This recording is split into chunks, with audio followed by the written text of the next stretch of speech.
बना लिए।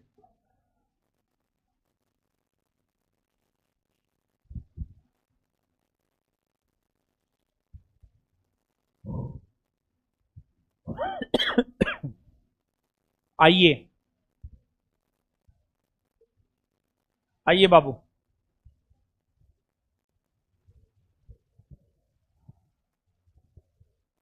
पहला क्वेश्चन है, हल्ला मत कीजिए अब।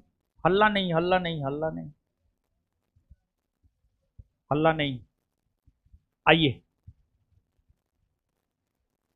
पहला क्वेश्चन है, निम्नलिखित चार वेदों में से किस एक में जादुई माया और वशीकरण का वर्णन है? यानी कौन ऐसा वेद है जिसमें जादुई माया और वशीकरण का वर्णन है? जादुई माया और वशीकरण का वर्णन अगर देखा जाए तो इसका वर्णन जो है आपको अथर्ववेद में है। अथर्ववेद, अथर्ववेद, अथर्ववेद। और जहां तक अथर्ववेद का सवाल है, यह वेद अथर्वा ऋषि के द्वारा लिखा गया है। अथर्वा ऋषि, अथर्वा ऋषि के द्वारा यह वेद लिखा गया है और उन्हीं के नाम पर अथर्ववेद का नाम अथर्ववेद पड़ा है। और अथर्ववेद में सिर्फ जादुई माया और वशीकरण का ही वर्णन नहीं है, बल्कि अथर्ववेद में तंत्र मंत्र का भी वर्णन है। अथर्ववेद में औषधियों का भी वर्णन है। और अथर्ववेद में आर्य के साथ साथ अनार्य की भी चर्चा है। अथर्ववेद में आर्य के साथ साथ अनार्य की भी चर्चा है। और यही वजह है कि अथर्ववेद को पवित्र वेद नहीं माना जाता है। अथर्ववेद में आर्य और अनार्य दोनों की चर्चा है। यही वजह है कि अथर्ववेद को पवित्र वेद नहीं माना जाता है। इसके अलावा जो ऋग्वेद, यजुर्वेद, सामवेद है उसे पवित्र वेद माना जाता है। अथर्ववेद में कुल 20 अध्याय है, 731 सूक्त है, 731 सूक्त है और लगभग 6000 मंत्र है। लगभग 6000 मंत्र है। लगभग 6000 मंत्र है। लगभग 6000 मंत्र है। लगभग 6000 मंत्र है। लगभग 6000 मंत्र है। अथर्ववेद के जो पाठकर्ता होते हैं उसको ब्रह्मा कहा जाता है। ब्रह्मा कहा जाता है। और अथर्ववेद के ऊपर गौपत ब्राह्मण ग्रंथ की रचना हुई है। अथर्ववेद के ऊपर गौपत ब्राह्मण ग्रंथ की रचना हुई है। गौपत ब्राह्मण ग्रंथ की रचना हुई है। और अथर्ववेद के ऊपर कई सारे उपनिषद की रचना हुई है। लेकिन ध्यान रहे कि अथर्ववेद के ऊपर अरण्यक साहित्य की रचना नहीं हुई है। अरण्यक साहित्य की रचना नहीं हुई है। इसके बाद ऋग्वेद है, यजुर्वेद है, सामवेद है। इन चारों वेदों में सबसे प्राचीन और सबसे प्रमाणिक, सबसे प्राचीन और सबसे प्रमाणिक वेद की अगर हम बात करें तो सबसे प्राचीन और सबसे प्रमाणिक वेद है ऋग्वेद। ऋग्वेद सबसे प्राचीन और सबसे प्रमाणिक वेद है। ऋग्वेद सबसे प्राचीन और सबसे प्रमाणिक वेद है। सबसे प्रमाणिक वेद है। और जहां तक ऋग्वेद का सवाल है, ऋग्वेद को यूनेस्को ने अपने विश्व धरोहर साहित्य में शामिल किया है। ऋग्वेद को यूनेस्को ने अपने विश्व धरोहर साहित्य में शामिल किया है। ऋग्वेद का जहां तक सवाल है, ऋग्वेद में जो वर्ण व्यवस्था है, वर्ण व्यवस्था, जाति व्यवस्था जो आप देखते हैं, अगर आप वर्ण व्यवस्था की बात करेंगे। वर्ण व्यवस्था को लेकर पहली बार चर्चा ऋग्वेद में ही है। वर्ण व्यवस्था को लेकर जो पहली बार चर्चा है, वर्ण व्यवस्था को लेकर पहली बार चर्चा ऋग्वेद में ही किया गया है।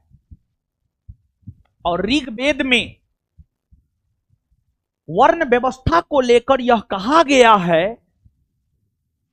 कि वर्ण का निर्धारण कर्म के आधार पर होगा। वर्ण का निर्धारण कर्म के आधार पर होगा। वर्ण का निर्धारण कर्म के आधार पर होगा। जो वर्ण का निर्धारण होगा, वर्ण का निर्धारण कर्म के आधार पर होगा। वर्ण का निर्धारण कर्म के आधार पर होगा। कर्म के आधार पर होगा। जो जैसा कर्म करेगा वो उस वर्ण का माना जाएगा। जैसे कोई अध्ययन अध्यापन करेगा तो वह ब्राह्मण माना जाएगा। कोई शासन प्रशासन करेगा तो वह क्षत्रिय माना जाएगा। कोई कृषि पशुपालन करेगा, व्यापार करेगा तो वह वैश्य माना जाएगा। और कोई ऊपर के तीनों वर्णों की सेवा करेगा तो वह शूद्र माना जाएगा। वर्ण को लेकर मूल व्यवस्था ये है। और ऋग्वेद हमें ऋग्वेदिक काल के बारे में जानकारी देता है। और ऋग्वेदिक काल यानी 1500 ईस्वी पूर्व से 1000 ईस्वी पूर्व। ऋग्वेद हमें ऋग्वेदिक काल के बारे में जानकारी देता है। और ऋग्वेदिक काल यानी 1500 ईस्वी पूर्व से 1000 ईस्वी पूर्व। ये जो ऋग्वेदिक काल है, इस ऋग्वेदिक काल में कर्म आधारित वर्ण व्यवस्था का प्रचलन था। कर्म आधारित वर्ण व्यवस्था का प्रचलन था। लेकिन ऋग्वेदिक काल के बाद उत्तर वैदिक काल आया। और उत्तर वैदिक काल यानी 1000 ईस्वी पूर्व से 600 ईस्वी पूर्व। और उत्तर वैदिक काल में वर्ण का निर्धारण जन्म के आधार पर होने लगा। उत्तर वैदिक काल में वर्ण का निर्धारण जन्म के आधार पर होने लगा। वर्ण का निर्धारण जन्म के आधार पर होने लगा। अब जैसे वर्ण व्यवस्था की उत्पत्ति ऋग्वेद से हुई है। और ऋग्वेद में देखिए वर्ण व्यवस्था को लेकर क्या है। लेकिन उसको तोड़ मरोड़ करके वर्ण व्यवस्था को अब जन्म आधारित कर दिया गया है। आपको यहां पर हम एक घटना की चर्चा करना चाह रहे हैं। उत्तर प्रदेश के इटावा, उत्तर प्रदेश के इटावा की घटना। एक तो पहली बात, उत्तर प्रदेश की इटावा की घटना अत्यंत ही निंदनीय है। हुआ यह है कि एक ब्राह्मण का गांव था। उस ब्राह्मण के गांव में यादव जाति के लोग कथावाचक बनकर के कथा कर रहे थे। और जब ब्राह्मणों को यह पता चला तो फिर उस कथावाचक के साथ क्या क्या किया गया, ध्यान से सुनिएगा। कथावाचक का सिर मुड़वा दिया गया, मारा गया। और ब्राह्मणों के पैर पर नाक रगड़वाया गया। और एक ब्राह्मण स्त्री के मूत्र को कथावाचक के शरीर पर छिड़का गया। क्या यही मानवता कहता है? क्या यही ब्राह्मणवाद है? क्या यही हिंदू धर्म है? कहता है हिंदू राष्ट्र बनाएंगे, हिंदू राष्ट्र बनाएंगे। कैसे आप हिंदू राष्ट्र बना लीजिएगा? बिना एससी एसटी ओबीसी के एकता के आप हिंदू राष्ट्र बना लीजिएगा।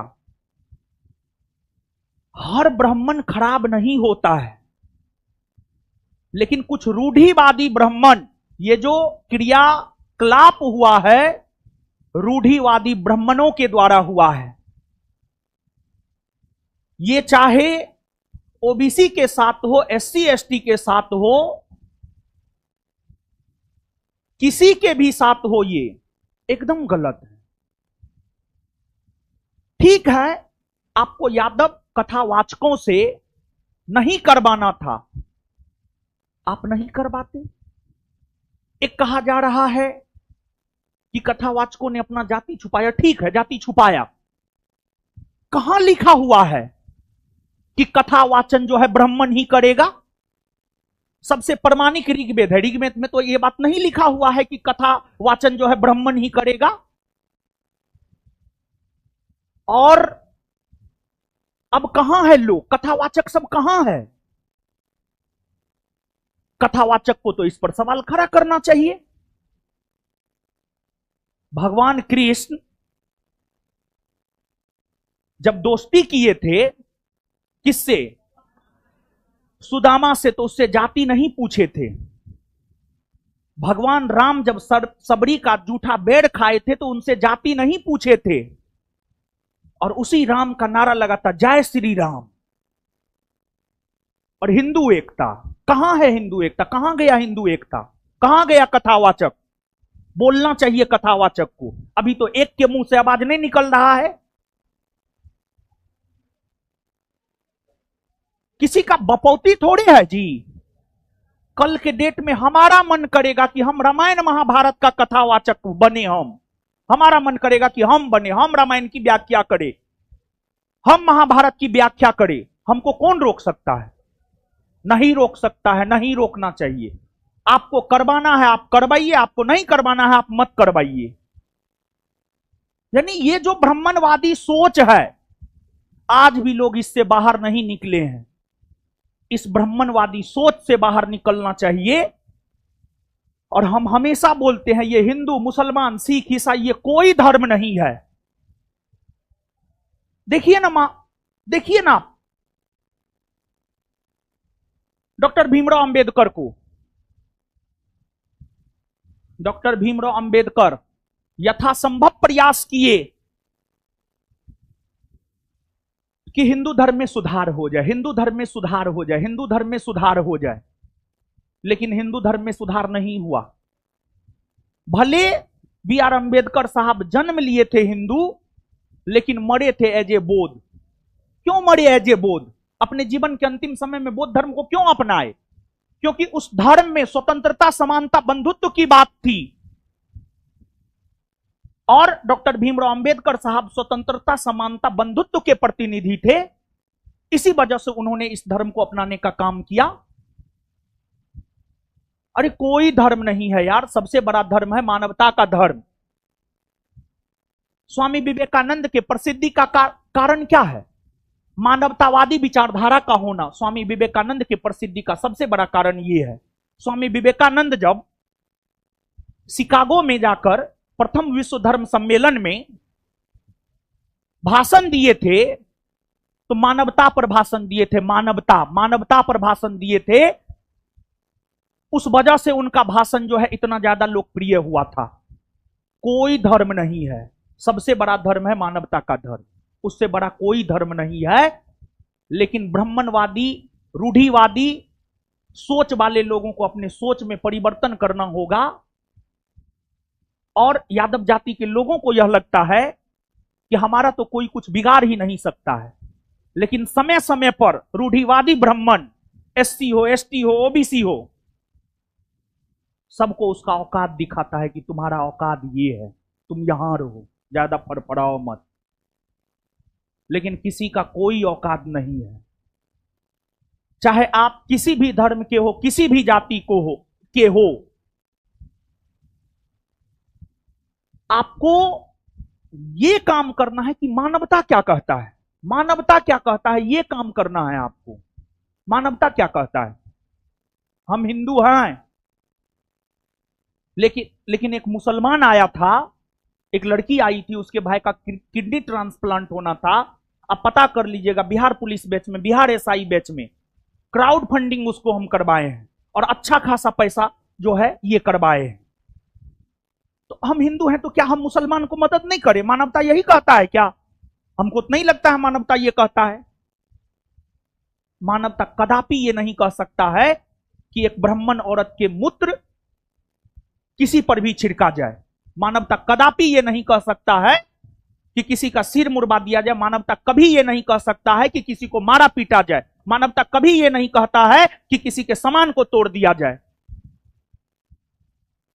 इस सोच से बाहर निकलना पड़ेगा, और जब तक इस सोच से बाहर नहीं निकलेगा लोग, तब तक एकता की बात व्यर्थ है। बेवजह का एकता की बात की जाती, बेवजह के एकता की बात की जाती है। और जब पहलगाम में कांड हुआ था तो लोग कह रहा था, ट्वीट कर रहा था, सब बोल रहा था, मुंह खोल करके बोल रहा था कि जाति नहीं पूछा गया, धर्म पूछा गया। आज तो जाति पूछ करके यानी इस प्रकार का कुकृत्य किया जा रहा है।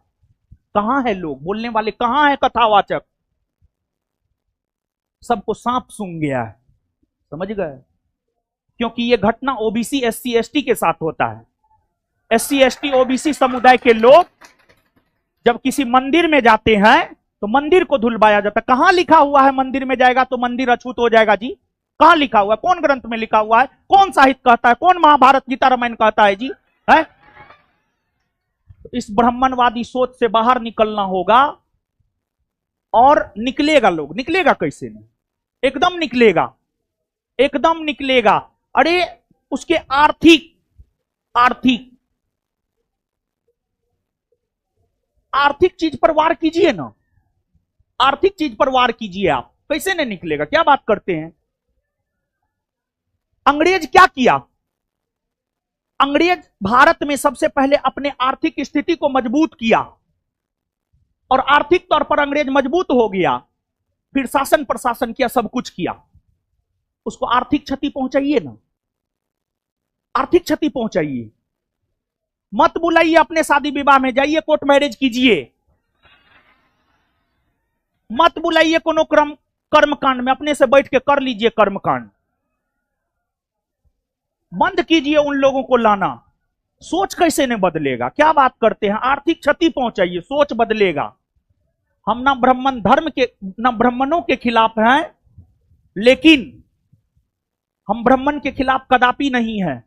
लेकिन जो मानवता को शर्मसार करता है उसके खिलाफ हम हैं, और हमेशा हम रहेंगे, चाहे वो कोई भी हो, कोई भी जाति हो, कोई भी धर्म हो। खाक फर्क हमको नहीं पड़ता है। आगे आइए। अब दूसरा क्वेश्चन है, हल्ला नहीं, दूसरा क्वेश्चन है,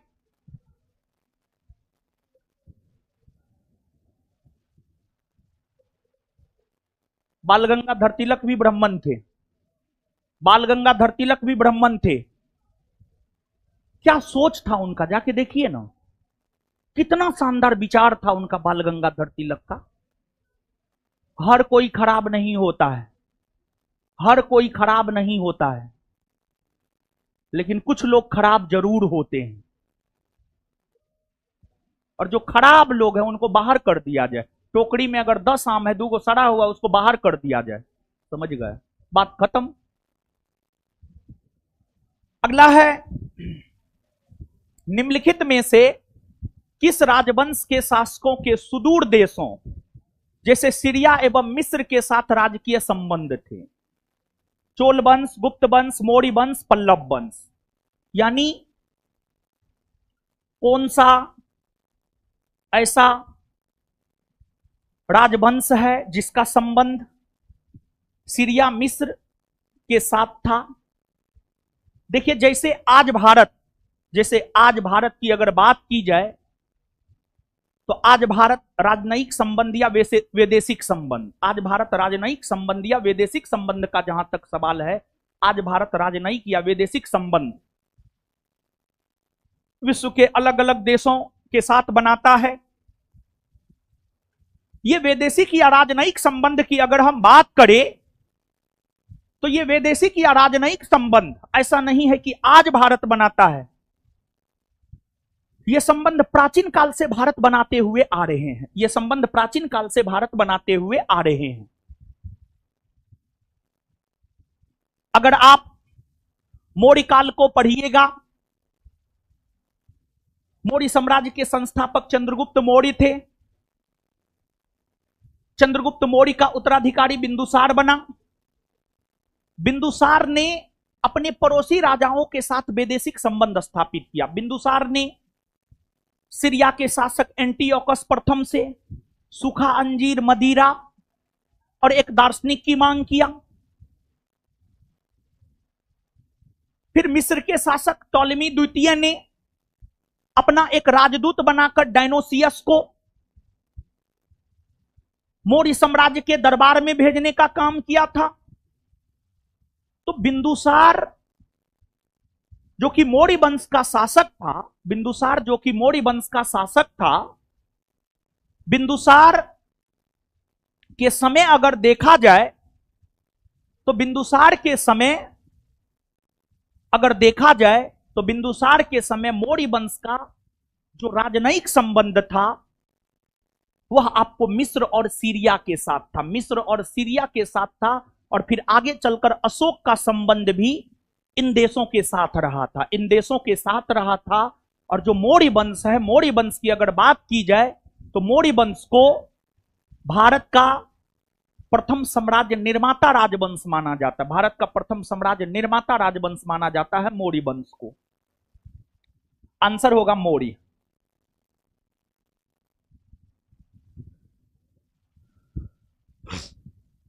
समुद्रगुप्त की प्रयाग प्रशस्ति में कोसल के शासक का क्या नाम था? देखिए, समुद्रगुप्त आप सब लोग जानते हैं, समुद्रगुप्त को भारत का नेपोलियन कहा जाता है, क्योंकि उन्होंने आर्यावर्त यानी उत्तर भारत के 9 राज्य और दक्षिणावर्त यानी दक्षिण भारत के 12 राज्य को जीतकर अपने साम्राज्य में मिलाया। इसी वजह से उन्हें भारत का नेपोलियन कहा जाता है। और जहां तक समुद्रगुप्त का सवाल है, समुद्रगुप्त के बारे में विस्तार पूर्वक जानकारी हमें प्रयाग प्रशस्ति लेख से मिलती है। समुद्रगुप्त के बारे में विस्तार पूर्वक जानकारी हमें प्रयाग प्रशस्ति लेख से मिलती है। प्रयाग प्रशस्ति लेख, जिसकी रचना उनके दरबारी कवि हरिसेन ने किया था। और यही प्रयाग प्रशस्ति लेख हमें यह बतलाता है कि समुद्रगुप्त को अपने जीवन काल में कभी भी हार का सामना नहीं करना पड़ा था। और यही प्रयाग प्रशस्ति लेख हमें यह भी बतलाता है कि समुद्रगुप्त ने कोसल को जीतकर अपने साम्राज्य में मिलाया था। और समुद्रगुप्त ने जब कोसल को जीतकर अपने साम्राज्य में मिलाया था, उस समय वहां के शासक हुआ करते थे महेंद्र। उस समय वहां के शासक हुआ करते थे महेंद्र। कौन हुआ करते थे? महेंद्र।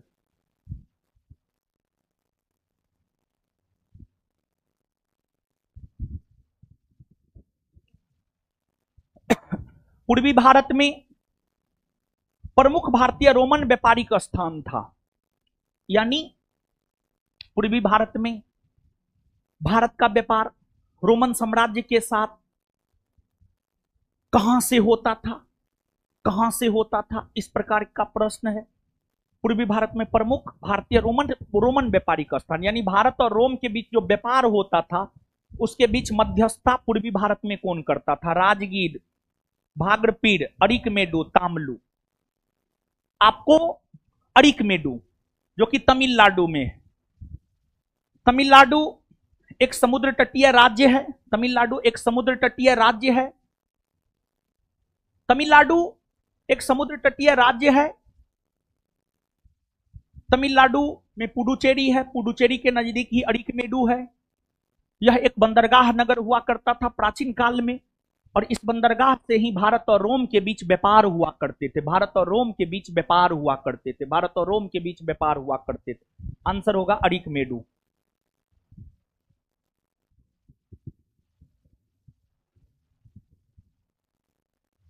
निम्नलिखित में से किसने दिल्ली को सल्तनत की राजधानी के रूप में स्थापित किया? निम्नलिखित में से किसने दिल्ली को सल्तनत की राजधानी के रूप में स्थापित किया था? देखिए, ध्यान दीजिएगा बाबू, दिल्ली सल्तनत। जहां तक दिल्ली सल्तनत का सवाल है, दिल्ली सल्तनत की जो राजधानी रही है, सबसे पहले दिल्ली सल्तनत की राजधानी रही है लाहौर। लाहौर के बाद दिल्ली, दिल्ली के बाद दौलताबाद, दौलताबाद के बाद पुनः दिल्ली, दौलताबाद के बाद पुनः दिल्ली, और दिल्ली के बाद पुनः आगरा। और बीच में और भी बहुत कुछ है, बस जो थोड़ा महत्वपूर्ण है वो जान लीजिए। कुतुबुद्दीन ऐबक 1206 में दिल्ली सल्तनत की स्थापना किया। ऐबक ने अपनी राजधानी लाहौर को बनाया, ऐबक ने अपनी राजधानी लाहौर को बनाया। ऐबक के समय दिल्ली सल्तनत की राजधानी लाहौर थी। आगे चलकर ऐबक के बाद आराम शाह बने, उनके समय भी दिल्ली सल्तनत की राजधानी हुआ करती थी लाहौर। आराम शाह के बाद बना इल्तुतमिश। इल्तुतमिश ने अपनी राजधानी को दिल्ली बनाया। इल्तुतमिश ने अपनी राजधानी लाहौर से स्थानांतरित कर दिल्ली बनाया। इल्तुतमिश ने अपनी राजधानी लाहौर से स्थानांतरित कर दिल्ली बनाया। इल्तुतमिश ने अपनी राजधानी लाहौर से स्थानांतरित कर दिल्ली बनाया, लाहौर से स्थानांतरित कर दिल्ली बनाया। फिर दिल्ली से राजधानी को दौलताबाद स्थानांतरित करने का काम मोहम्मद बिन तुगलक ने किया था, एमबीटी ने किया था। फिर दौलताबाद से दिल्ली बनाया एमबीटी ही। फिर आगे चल करके दिल्ली से आगरा बनाया था सिकंदर लोदी ने, दिल्ली से आगरा बनाया था सिकंदर लोदी ने। सिकंदर लोदी ने आगरा शहर को बसाया था और सिकंदर लोदी ने अपनी राजधानी आगरा को बनाने का काम किया था। आगरा तो अल्प समय के लिए दिल्ली सल्तनत की राजधानी बनी थी। आगरा का जहां तक सवाल है, आगरा जो है अल्प समय के लिए दिल्ली सल्तनत की राजधानी बनी थी।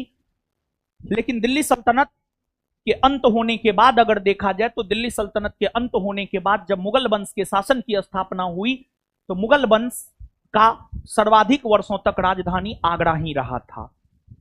और दिल्ली सल्तनत की राजधानी को दिल्ली इल्तुतमिश ने बनाया था। यह भी एक रीजन है कि इल्तुतमिश को दिल्ली सल्तनत का वास्तविक संस्थापक भी माना जाता है। इल्तुतमिश को दिल्ली सल्तनत का वास्तविक संस्थापक भी माना जाता है।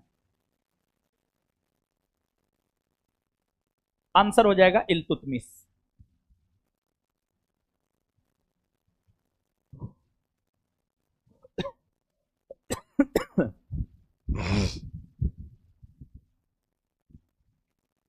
निम्न में से कौन सी एक विशिष्टता इक्ता व्यवस्था की नहीं है?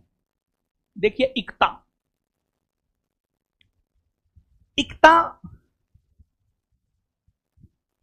एक ऐसी व्यवस्था है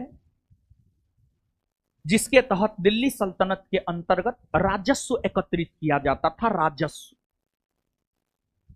और यह राजस्व सीधे तौर पर सुल्तान के पास नहीं जाता था,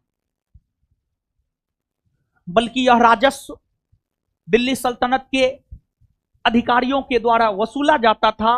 दिल्ली सल्तनत के अधिकारियों के द्वारा वसूला जाता था। और बाबू आपको इस राजस्व से अधिकारी लोग अपना खर्चा निकालते थे, सैनिकों को वेतन देते थे, और जो बचता था वो सुल्तान के पास इकट्ठा कर दिया जाता था। और इक्तादारी व्यवस्था की शुरुआत करने का श्रेय मोहम्मद गौरी को जाता है, लेकिन भारत में इक्ता प्रथा की शुरुआत करने का श्रेय इल्तुतमिश को जाता है, इल्तुतमिश को जाता है। तो इसमें सही नहीं है, मतलब कौन गलत है थोड़ा देखिएगा। इक्ता एक राजस्व एकत्रित करने की व्यवस्था थी, हां सही बात है। सियासतनामा इक्ता व्यवस्था की जानकारी का स्रोत है, हां। सियासतनामा एक साहित्य है, सियासतनामा एक साहित्य है जो हमें इक्ता व्यवस्था के बारे में जानकारी देता है, यह भी बात सही है। इक्ता से एकत्रित राजस्व सीधा सुल्तान के खाते में जाता था, नहीं, गलत है ये। मुक्ता को इक्ता से एकत्रित राजस्व से सैनिक रखने पड़ते थे। मुक्ता एक प्रकार के अधिकारी हुआ करते थे, बड़े अधिकारी हुआ करते थे। वो जो है सैनिक रखता था और उन सैनिकों को इक्ता व्यवस्था से जो राजस्व की वसूली होती थी उसे वेतन दिया करता था, ये बात भी सही है। तो आंसर हो जाएगा सी। इक्ता व्यवस्था में होता क्या था जानते हैं? राज्य के अधिकारी, स्थानीय स्तर के अधिकारी इक्ता वसूलता था, कर वसूलता था, खर्च करता था। खर्च करने के बाद जो बचता था वो राजा या सुल्तान को पहुंचा देता था। सीधे सुल्तान के पास इक्ता व्यवस्था के अंतर्गत एकत्रित राजस्व नहीं जाता था। जैसे मोहम्मद गौरी अपना इक्तादार बनाया था कुतुबुद्दीन ऐबक को। कुतुबुद्दीन ऐबक को जब अपना इक्तादार बनाया था मोहम्मद गौरी, तो कुतुबुद्दीन ऐबक अपना इक्ता वसूलता था, खर्च करता था। खर्च करने के बाद जो बचता था वो मोहम्मद गौरी को दे देता था। सीधे मोहम्मद गौरी के पास नहीं जाता था। समझ गए?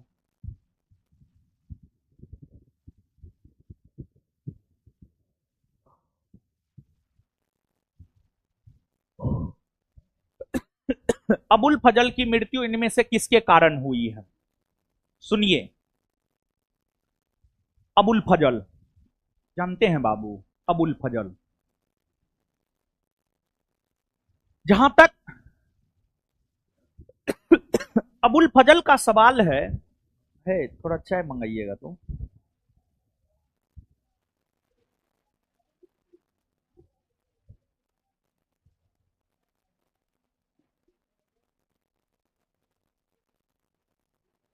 सुनिए, जहां तक अबुल फजल का सवाल है, अबुल फजल अकबर के दरबार में रहने वाले नवरत्नों में से एक थे। अबुल फजल ने ही आईने अकबरी की रचना की है, जो कि एक प्रकार से कहिए तो अकबर की आत्मकथा है, अकबर का जीवनी है, अकबर का जीवनी है। एक समय जानते हैं बाबू, एक समय हर किसी के जीवन में ऐसा आता है जब हर कोई आपको चुभेगा, हर कोई आपको चुभेगा। ये पर्सनल अनुभव के आधार पर हम कह रहे हैं। मतलब एक समय ये सच है, सच यही है, क्योंकि हमारे जैसे ईमानदार और निष्पक्ष लोग, अस्पष्टतावादी लोग को कुछ चीज चुभता है तो आपको भी चुभ सकता है। अब क्या चुभता है वो बात नहीं बोलेंगे। तो एक बहुत सारा एग्जाम्पल हम देखे हैं। मारेंगे ना, बोलिए बोलिए। तुम लोग सबसे मेरा संबंध खराब करा देगा, घर परिवार सबसे, समझा? तो मतलब जैसे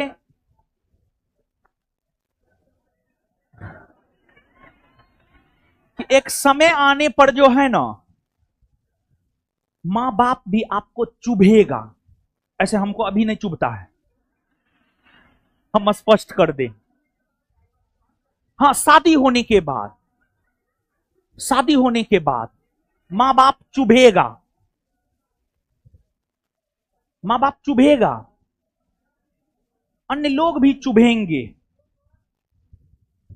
क्यों?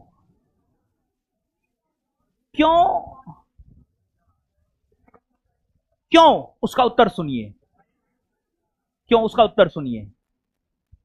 जैसे अभी मां बाप हमको इसलिए नहीं चुभ रहा है क्योंकि अभी वो अपना काम करते हैं, खाते हैं, पीते हैं, बहुत ज्यादा हम पे आश्रित नहीं है कि ई नहीं कि इला दो उला दो उला दो, कुछ नहीं। एक समय आएगा, उम्र होगा, कोई भी काम नहीं कर पाएंगे, फिर उनका सेवा करना होगा, उन पे खर्च होगा, बीवी होगा, बाल बच्चा होगा, बीवी बाल बच्चा पे भी खर्च होगा। तो लगेगा कि नहीं, अब तो ये मतलब व्यर्थ है, माँ बाप पे खर्च व्यर्थ है, क्योंकि इस पे खर्च करेंगे कुछ भी प्रोडक्टिविटी मिलने वाला है नहीं। लेकिन बीवी बाल बच्चा पे खर्च करेंगे तो बच्चा बनेगा। इंसान इस तरीका से सोचता है, इंसान के सोचने का यह तरीका है। यानी एक समय में मां बाप का उत्पादकता शून्य हो जाता है और जब माँ बाप का उत्पादकता शून्य हो जाता है, जैसे अभी मेरी माँ है, मेरे पिताजी घड़े चलाते हैं, बहुत बड़ी बात है घर चलाना। घर चलाना मतलब पूरा देश चलाने के बराबर है, तो नहीं चुभते हैं अभी। लेकिन एक समय आएगा जब उनकी उत्पादकता एकदम शून्य हो जाएगी, एकदम बोझ के जैसा हो जाएंगे, तो चुभता है। हम देखे हैं, अपने समाज में देखे हैं। हम कहां से सीखे? अपने समाज से सीखे हैं। समाज सब कुछ सिखाता है। तो ऐसा होता है। आप अपने आसपास में देखिए ना, आपको भी मिल जाएगा एग्जाम्पल। ऐसा नहीं कि आपके आसपास नहीं होगा ऐसा एग्जाम्पल, एकदम होगा, 100% होगा। आप में से भी कोई हो सकते हैं, ऐसा भी हो सकता है। तो जहांगीर जो है ना, जहांगीर जिसके बचपन का नाम था शहजादा सलीम, जहांगीर जिसके बचपन का नाम था शहजादा सलीम, सलीम या जहांगीर एक ही बात है। जहांगीर को अपना बाप अकबर चुभने लगा था। जहांगीर को लगने लगा था कैसे ही मर जाए, चल जाए, हम जल्दी बादशाह बनेंगे। तो जहांगीर को ऐसा लगता था कि अबुल फजल जो है ना, हमारे खिलाफ हमारे पिता का कान भरते हैं। और अबुल फजल अकबर का बड़ी विश्वसनीय था। तो अबुल फजल और अकबर में जो घनिष्ठता थी, वो जहांगीर को पसंद नहीं था, वो जहांगीर को पसंद नहीं था। इसी वजह से जब अकबर दक्षिण भारतीय राज्यों का अभियान किए, तो अकबर के दक्षिण भारतीय राज्य के अभियान पर अबुल फजल भी गए थे। और जब अबुल फजल दक्षिण भारतीय राज्य के अभियान से वापस लौट रहे थे, तो जहांगीर या शहजादा सलीम के इशारे पर बीर सिंह बुंदेला ने अबुल फजल की हत्या कर दिया, अबुल फजल की हत्या कर दिया। तो एक रीजन ये भी था, चुभने वाला, चुभने वाला। ठीक है, तो इसका आंसर होगा शहजादा सलीम।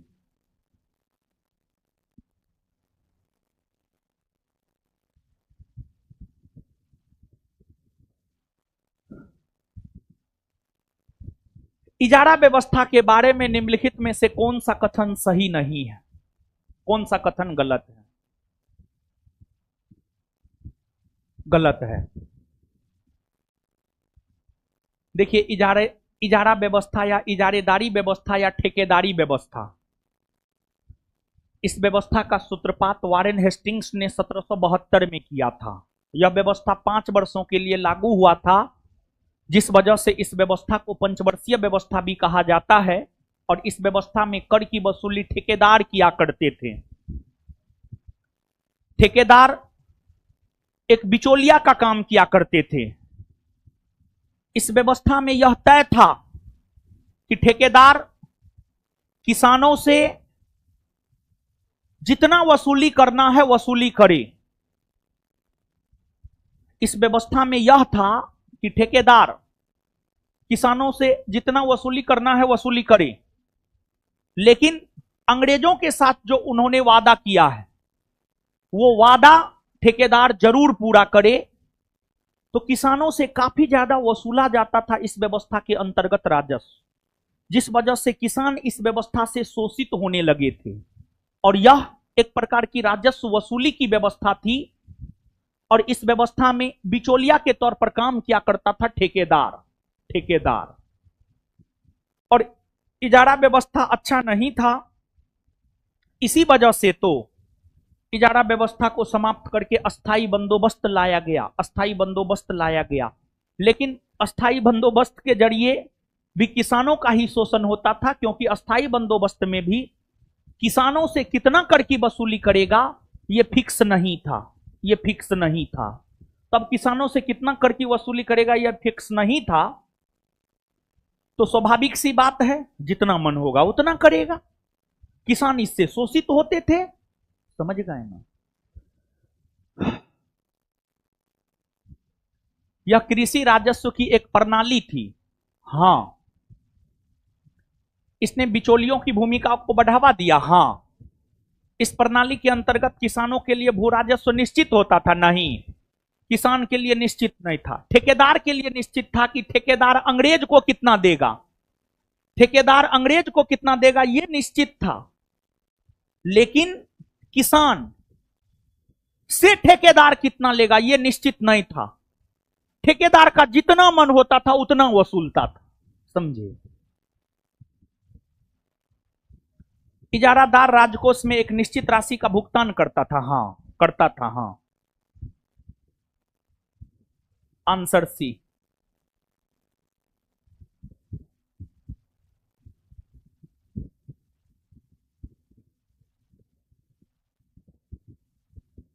मियां तानसेन के संदर्भ में निम्नलिखित में से कौन सा कथन सही नहीं है, मतलब कौन सा कथन गलत है, कौन सा कथन गलत। मियां तानसेन के संबंध में कौन सा कथन सही है। देखिए तानसेन, जहां तक तानसेन का सवाल है ना, बहुत बड़ा संगीतज्ञ था ये अकबर के दरबार में भी रहे हैं, अकबर के दरबार में ये रहे हैं, और अकबर के नवरत्नों में से एक थे तानसेन। तानसेन ने कंठाभरण बानी विलास की उपाधि धारण किया था, तानसेन ने कंठाभरण बानी विलास की उपाधि धारण किया था। तानसेन को अकबर ने कंठाभरण बानी विलास की उपाधि दिया था। तानसेन को अकबर ने कंठाभरण बानी विलास की उपाधि दिया था। तानसेन का मूल नाम रामतनु पांडे था। तानसेन को तानसेन की उपाधि या रामतनु पांडे को तानसेन की उपाधि ग्वालियर के शासक विक्रमजीत सिंह ने दिया था। तानसेन का जो मूल नाम था वह था रामतनु पांडे। रामतनु पांडे को तानसेन की उपाधि ग्वालियर के शासक विक्रमजीत सिंह ने दिया था। और तानसेन अकबर के दरबार में रहते थे, और अकबर के दरबार में आने से पूर्व तानसेन रीवा के राजा, मध्य प्रदेश में पड़ता है रीवा, रीवा के राजा रामचंद्र के दरबार में रहते थे। रीवा के राजा रामचंद्र के दरबार में रहते थे। रीवा के राजा रामचंद्र के दरबार में रहते थे। तानसेन ध्रुपद शैली के अंतर्गत हिंदू देवी देवताओं के लिए कई सारे गीतों की रचना किया। तानसेन ने कई सारे साहित्यों की रचना की है। तो आइएगा अब आप यहां पे कौन सा कथन गलत, ए ना, बाद बाकी सब सही है ना।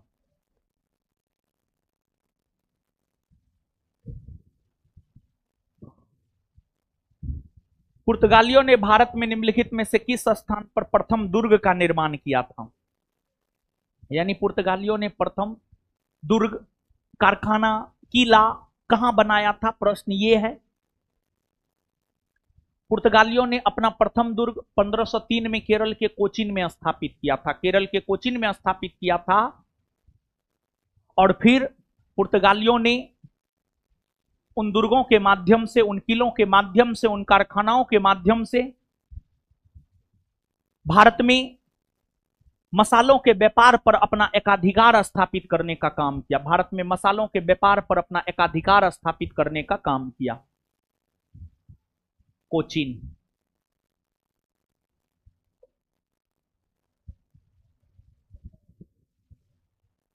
प्रथम आंग्ल में सूर्युद्ध 1767 से 69 में कौन विजयी हुआ। देखिए प्रथम आंग्ल में सूर्युद्ध 1767 में 1767 से 69 के बीच हुआ था। यह युद्ध हैदर अली और टीपू सुल्तान के, हैदर अली और अंग्रेजी ईस्ट इंडिया कंपनी के बीच हुआ था। हैदर अली और अंग्रेजी ईस्ट इंडिया कंपनी के बीच हुआ था। हैदर अली और अंग्रेजी ईस्ट इंडिया कंपनी।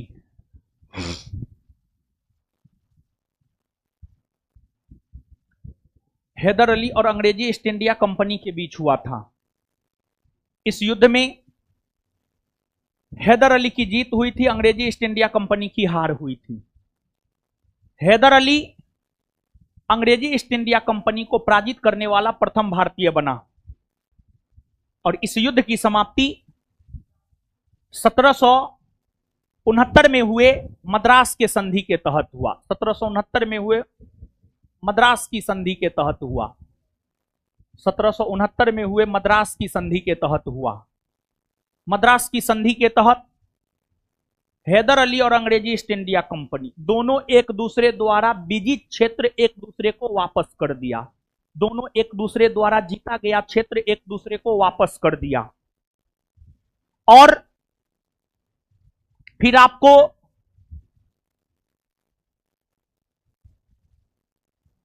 समझौता में यह भी हुआ कि अगर मैसूर के शासक हैदर अली पर कोई भी आक्रमण करेगा तो अंग्रेजी कंपनी उसको मदद करेगा, और अगर अंग्रेजी कंपनी पर कोई आक्रमण करेगा तो मैसूर के शासक हैदर अली उसको मदद करेगा। ये सब प्रावधान मद्रास की संधि में हुए थे। लेकिन आगे चलकर मद्रास की संधि का उल्लंघन हुआ, और मद्रास के संधि के उल्लंघन के वजह से ही द्वितीय आंग्ल मैसूर युद्ध हुए। और द्वितीय आंग्ल मैसूर युद्ध 1780 से 1784 के बीच हुए, जिसकी समाप्ति 1784 ईस्वी में हुए मंगलौर के संधि के तहत हुआ। आगे चलकर 1790 से 92 के दौरान 1790 से 1792 के दौरान तृतीय आंग्ल मैसूर युद्ध हुए, जिसकी समाप्ति श्रीरंगपट्टनम के संधि के तहत हुआ। और फिर आगे चलकर 1799 ईस्वी में चतुर्थ आंग्ल मैसूर युद्ध हुआ।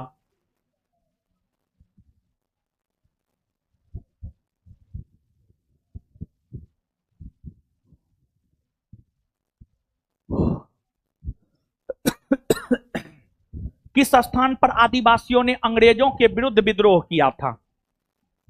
सुनिए हीरालाल सब, दरोगा बैच में अगर आप पढ़े होंगे तो 1857 के विद्रोह के साथ साथ जो है हम आपको 1857 के विद्रोह के साथ साथ जो है हम आपको कुछ अन्य विद्रोह भी पढ़ाए होंगे। संथाल विद्रोह, मुंडा विद्रोह, कोल विद्रोह पढ़ाए हैं। संथाल विद्रोह कहां हुआ है? झारखंड में। मुंडा विद्रोह कहां हुआ है? झारखंड में। कोल विद्रोह कहां हुआ है? झारखंड में। संथाल एक जनजाति है, आदिवासी है। जनजाति को ही आदिवासी भी कहते। मुंडा एक जनजाति है, आदिवासी है। कोल एक आदिवासी है। तो मुंडाओं ने, संथालों ने, कोलों ने, ये सब जनजातियों ने अंग्रेजों के खिलाफ विद्रोह किया था। ये विद्रोह झारखंड में हुए हैं, लेकिन उस समय के झारखंड राज्य का कोई अस्तित्व नहीं था।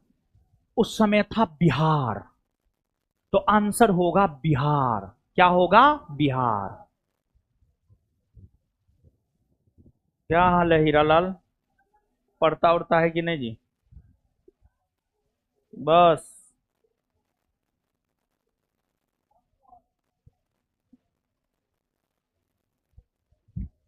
आंसर क्या होगा? बिहार ना। चाय पी लेते हैं हम। हाँ चाय ठीक है। हाँ चीनी ठीक है। थोड़ा सा ज्यादा, थोड़ा। पूरा दूधे का चाय है।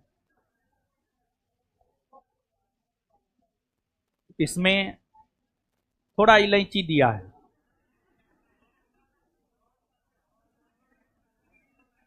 आदि न है, नहीं हल्का आदि भी लग रहा है। चाय पत्ती भी बराबर मात्रा में है।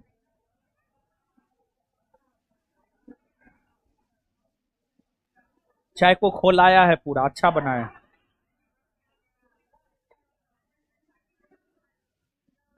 कुल मिला के बढ़िया बनाया है। सुधा का दूध है।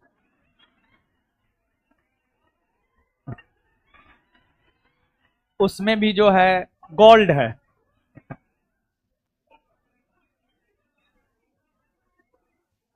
अब कुछ विशेषता न है। हाँ? क्या हुआ?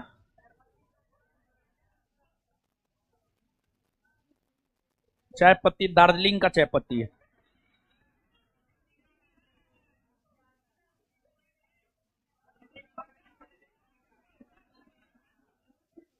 चीनी उत्तर प्रदेश के कारखाना का, चीनी मिल का है।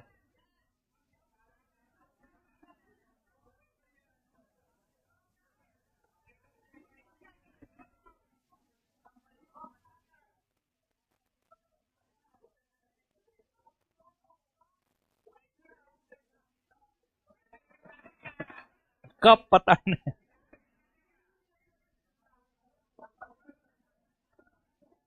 कब चाइना से बन के आया है।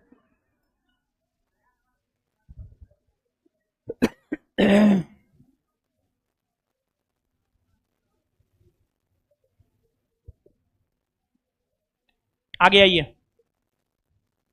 आंसर हो जाएगा बिहार। चाय पी लिए ना? अब तरोताजा महसूस कर रहे हैं अपने आप को। आगे आइए, देखिए।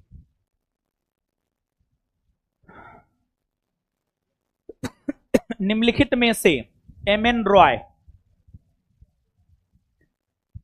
की उत्प्रवासी साम्यवादी पत्रिका थी, यानी इसमें से कौन ऐसा पत्रिका है जो एम.एन. रॉय की है? एम.एन. रॉय भारत में एक कम्युनिस्ट विचारधारा के नेता हुए, जिन्होंने स्वतंत्रता आंदोलन में भी पार्टिसिपेट किया।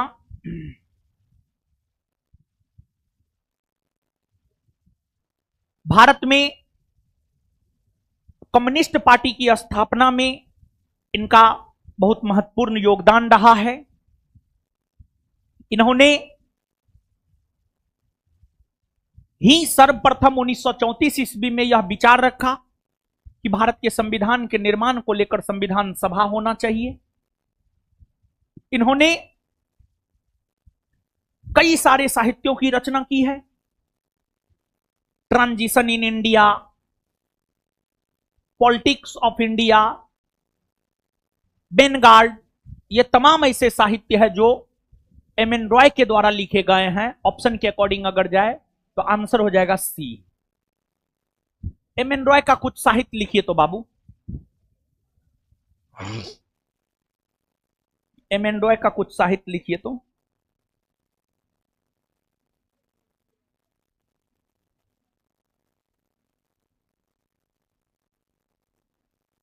लिखिएगा।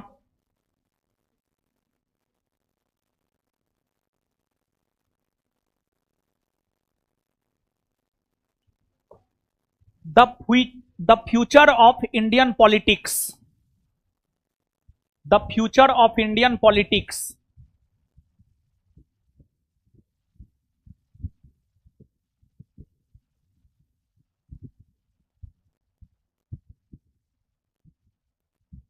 Politics, comma, the future of Indian politics, comma,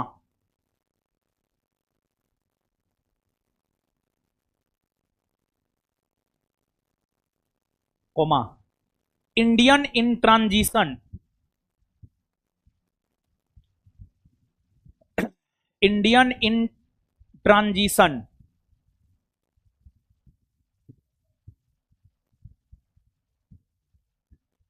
Indian in transition, comma, 1 year of non cooperation, 1 year of non corporation,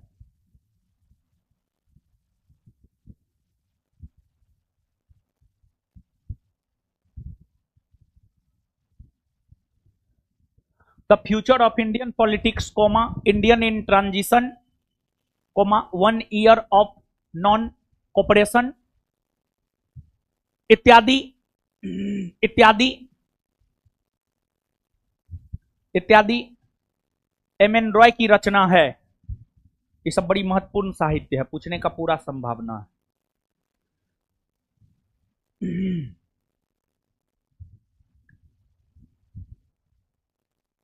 चलिए आगे आइए भाई, आगे आइए बाबू।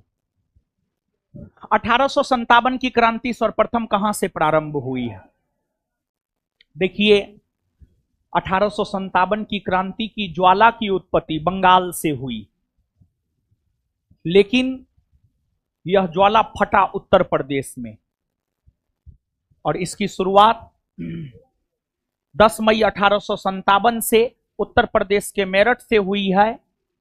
और इस विद्रोह की शुरुआत 20वीं नेटिव इन्फेंट्री के सिपाहियों ने किया था। 20वीं नेटिव इन्फेंट्री के सिपाहियों ने किया था, और इस विद्रोह का सबसे प्रमुख केंद्र उत्तर प्रदेश ही बना था। उत्तर प्रदेश के बाद इस विद्रोह का सबसे प्रमुख केंद्र बिहार बना था। लेकिन जब इस विद्रोह का सबसे प्रमुख केंद्र उत्तर प्रदेश बना, तो उत्तर प्रदेश के इलाहाबाद को उस समय के वायसराय केनिंग ने, उस समय के गवर्नर जनरल केनिंग ने आपातकालीन मुख्यालय बनाया था। आपातकालीन मुख्यालय बनाया था, आपातकालीन मुख्यालय बनाया था, आपातकालीन मुख्यालय बनाया था। समझ गए? तो इस प्रश्न का उत्तर होगा मेरठ।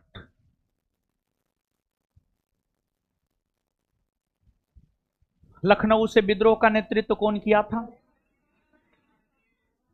बेगम हजरत महल और बिरजिस कादिर। लखनऊ में विद्रोह को कौन दबाया? कैंपबेल। कौन दबाया? इलाहाबाद में विद्रोह का नेतृत्व कौन किया? लियाकत अली खां। इलाहाबाद में विद्रोह को कौन दबाया? कर्नल नील। झांसी में विद्रोह का नेतृत्व कौन किया? हाँ? रानी लक्ष्मीबाई। झांसी में विद्रोह को कौन दबाया? General Hugh Rose. 1857 की क्रांति में शहीद होने वाली प्रथम वीरांगना कौन है? अवंतीबाई लोधी। और द्वितीय वीरांगना झांसी की रानी लक्ष्मीबाई।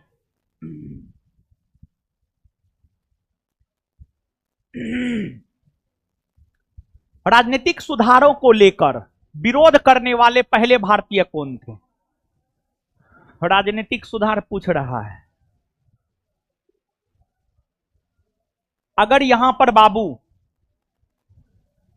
धार्मिक सुधार होता, धार्मिक सुधारों को लेकर विरोध करने वाले पहले भारतीय कौन थे? अगर धार्मिक सुधार होता तब हो जाता आंसर राजा राम मोहन राय। लेकिन राजनीतिक सुधार है। राजनीतिक सुधारों को लेकर विरोध करने वाले प्रथम भारतीय थे सुरेंद्रनाथ बनर्जी, एसएन बनर्जी। और एसएन बनर्जी इसलिए चुभते थे अंग्रेजों को। एसएन बनर्जी, देखिए सुनिए, एसएन बनर्जी ने ही पहली बार यह मांग किया कि एसएन बनर्जी ने ही पहली बार यह मांग किया कि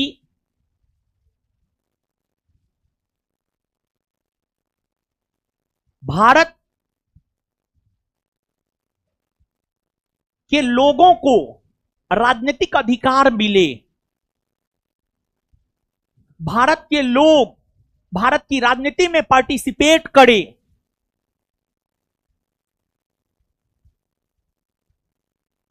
सिविल सेवकों की नियुक्ति के लिए जो निर्धारित उम्र है उसके सीमा में इजाफा हो। छात्रों को उसका अधिकार मिले। यानी एक प्रकार से जो राजनीतिक मांग सब है वह सर्वप्रथम एसएन बनर्जी के द्वारा ही रखा गया था। एसएन बनर्जी का कांग्रेस की स्थापना में बहुत बड़ा योगदान था। इतना बड़ा योगदान था कि उन्हें कांग्रेस का द्वितीय संस्थापक कहा जाता है। लेकिन कांग्रेस के प्रथम अधिवेशन में ये मौजूद नहीं थे। और एसएन बनर्जी ने कांग्रेस के 1895 के पुणे में हो रहे वार्षिक अधिवेशन की अध्यक्षता किया। और एसएन बनर्जी को ही राष्ट्रगुरु के उपनाम से जाना जाता, राष्ट्रगुरु के उपनाम से जाना जाता है। और एसएन बनर्जी की पत्रिका है द बंगाली। द बंगाली नामक पत्रिका में एसएन बनर्जी ने कलकत्ता उच्च न्यायालय के न्यायाधीश नॉरिस के खिलाफ लेख लिखा, जिसको लेकर एसएन बनर्जी पर मुकदमा चलाया गया और उन्हें जेल भेजा गया। और अगर आप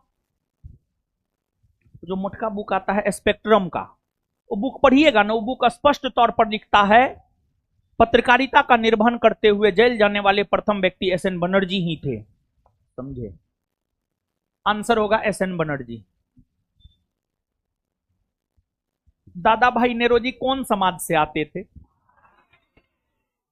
पारसी समाज से आते थे। कांग्रेस के प्रथम पारसी अध्यक्ष, grand old man of India नाम से जाना। भारत के लोगों के लिए राष्ट्रीय आय की गणना सर्वप्रथम किसने किया? दादा भाई नेरोजी ने कांग्रेस के कितने अधिवेशन की अध्यक्षता किया? 1886, 1893, 1906। कांग्रेस के मंच से सर्वप्रथम स्वराज शब्द का प्रयोग कौन किया? ब्रिटिश हाउस ऑफ कॉमन्स का सदस्य बनने वाला प्रथम भारतीय दादा भाई। भारत का प्रथम समाज सुधारक राजा राम मोहन राय ने धार्मिक सामाजिक सुधार की शुरुआत कहां से किया? बंगाल से। सती प्रथा का अंत किस भारतीय समाज सुधारक ने करवाया? होम रूल लीग आंदोलन कौन चलाया? स्वराज मेरा जन्मसिद्ध अधिकार है, मैं इसे लेकर रहूंगा, किसने कहा है? केसरी और मराठा किसकी पत्रिका है? शिवाजी महोत्सव और गणपति महोत्सव मनाना कौन प्रारंभ किया?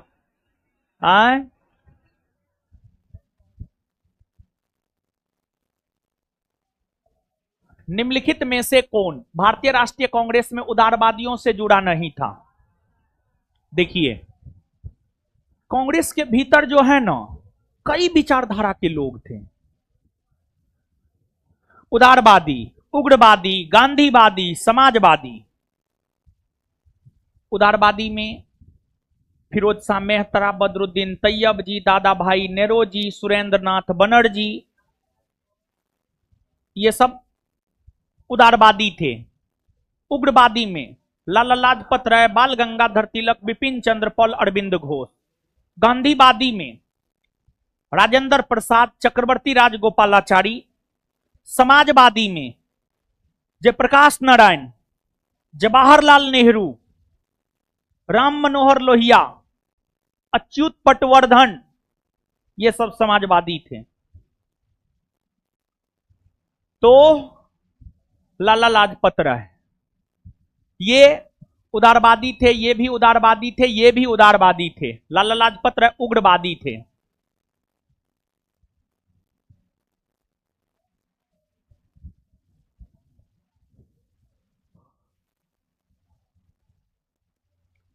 निम्नलिखित में से महात्मा गांधी का कौन सा संघर्ष औद्योगिक श्रमिकों से संबंधित है? औद्योगिक श्रमिकों से संबंधित। औद्योगिक यानी उद्योग, श्रमिक यानी मजदूर। उद्योग में काम करने वाले मजदूरों के संघर्ष से संबंधित कौन था? उद्योग में काम करने वाले मजदूरों के संघर्ष से संबंधित कौन था? क्वेश्चन ये पूछा जा रहा है। चंपारण। चंपारण सत्याग्रह तो किसानों से न संबंधित, किसान न। गांधी जी के द्वारा किया गया भारत में प्रथम सत्याग्रह कौन था? चंपारण न। आगे अहमदाबाद संघर्ष, ये मजदूरों से था, उद्योग के मजदूरों से था? नहीं था, एकदम था ना? हाँ। अहमदाबाद सूती वस्त्र उत्पादन का पहले भी सबसे प्रमुख केंद्र हुआ करता था और आज भी है। अहमदाबाद में सूती वस्त्र उद्योग था। वहां पर सूती वस्त्र का उत्पादन होता था और वह सूती वस्त्र ब्रिटेन को निर्यात किया जाता था। 1918 में 1917-18 में जब अहमदाबाद में सूती वस्त्र का उत्पादन हो रहा था तो वहां पर प्लेग फैल गया, जिस वजह से अहमदाबाद के सूती वस्त्र उद्योग में काम करने वाले मजदूर पलायन करने लगे। उस पलायन को रोकने के लिए उद्योग के मालिक ने मजदूरों को कहा कि हम आपको प्लेग बोनस देंगे। पैसा का लोभ दिया एक प्रकार से, और उस लोभ के वजह से मजदूर रुक गए, जान पर खेलकर वस्त्र का उत्पादन किए। लेकिन जब तक प्लेग का प्रकोप रहा तब तक प्लेग बोनस मजदूरों को मिला। लेकिन जब प्लेग का प्रकोप समाप्त हो गया तो फिर मजदूरों को प्लेग बोनस नहीं मिलने लगा। लेकिन 1914 से 1918 के बीच प्रथम विश्व युद्ध हुआ था, जिस वजह से महंगाई बढ़ गया था और बिना प्लेग बोनस का घर चलाना मुश्किल हो रहा था। तो मजदूरों को प्लेग बोनस चाहिए था। तो मजदूर प्लेग बोनस लेने के उद्देश्य से गांधी जी के पास गए, क्योंकि मजदूरों का प्लेग बोनस रोक दिया गया था। फिर गांधी जी अहमदाबाद मिल मजदूरों के समर्थन में हड़ताल किए और उसी में पहली बार भूख हड़ताल किए और उस भूख हड़ताल के वजह से मजदूरों को प्लेग बोनस मिला। 35% तक प्लेग बोनस मिला, अर्थात गांधी जी प्लेग बोनस दिलाने में सफल रहे। और गांधी जी को भूख हड़ताल की प्रेरणा रस्किन से मिली थी और इसी दौरान गांधी जी ने अहमदाबाद लेबर टेक्सटाइल एसोसिएशन की स्थापना 1918 ईस्वी में किया। खेड़ा संघर्ष किसानों से संबंधित था। किसान तो आंसर बी होगा, अहमदाबाद।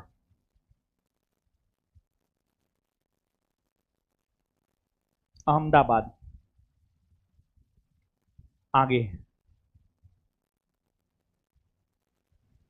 वर्ष 1929 का व्यापार विवाद अधिनियम ट्रेड डिस्प्यूट्स एक्ट निम्नलिखित में किसका उपबंध करता है?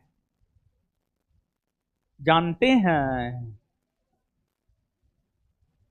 1929 में दिल्ली के केंद्रीय विधानसभा में ट्रेड डिस्प्यूट्स एक्ट पारित हो रहा था। इस एक्ट के जरिए क्रांतिकारियों के द्वारा जो हड़ताल किया जा रहा था उस पर रोक लगाया जाना था। क्रांतिकारियों के द्वारा जो हड़ताल किया जाता था उस पर रोक लगाना था। इसी वजह से इस ट्रेड डिस्प्यूट्स बिल के खिलाफ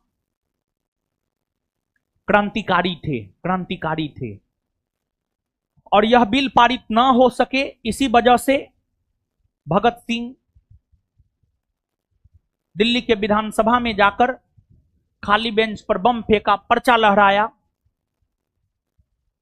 और उन्होंने घोषणा किया कि अंग्रेज सरकार बहरी हो चुकी है। बहरी अंग्रेज सरकार के कानों तक आवाज पहुंचाने के लिए बम का धमाका जरूरी है। और फिर भगत सिंह गिरफ्तारी भी दिए। अगर भगत सिंह चाहते तो बचकर निकल सकते थे, लेकिन गिरफ्तारी दिए।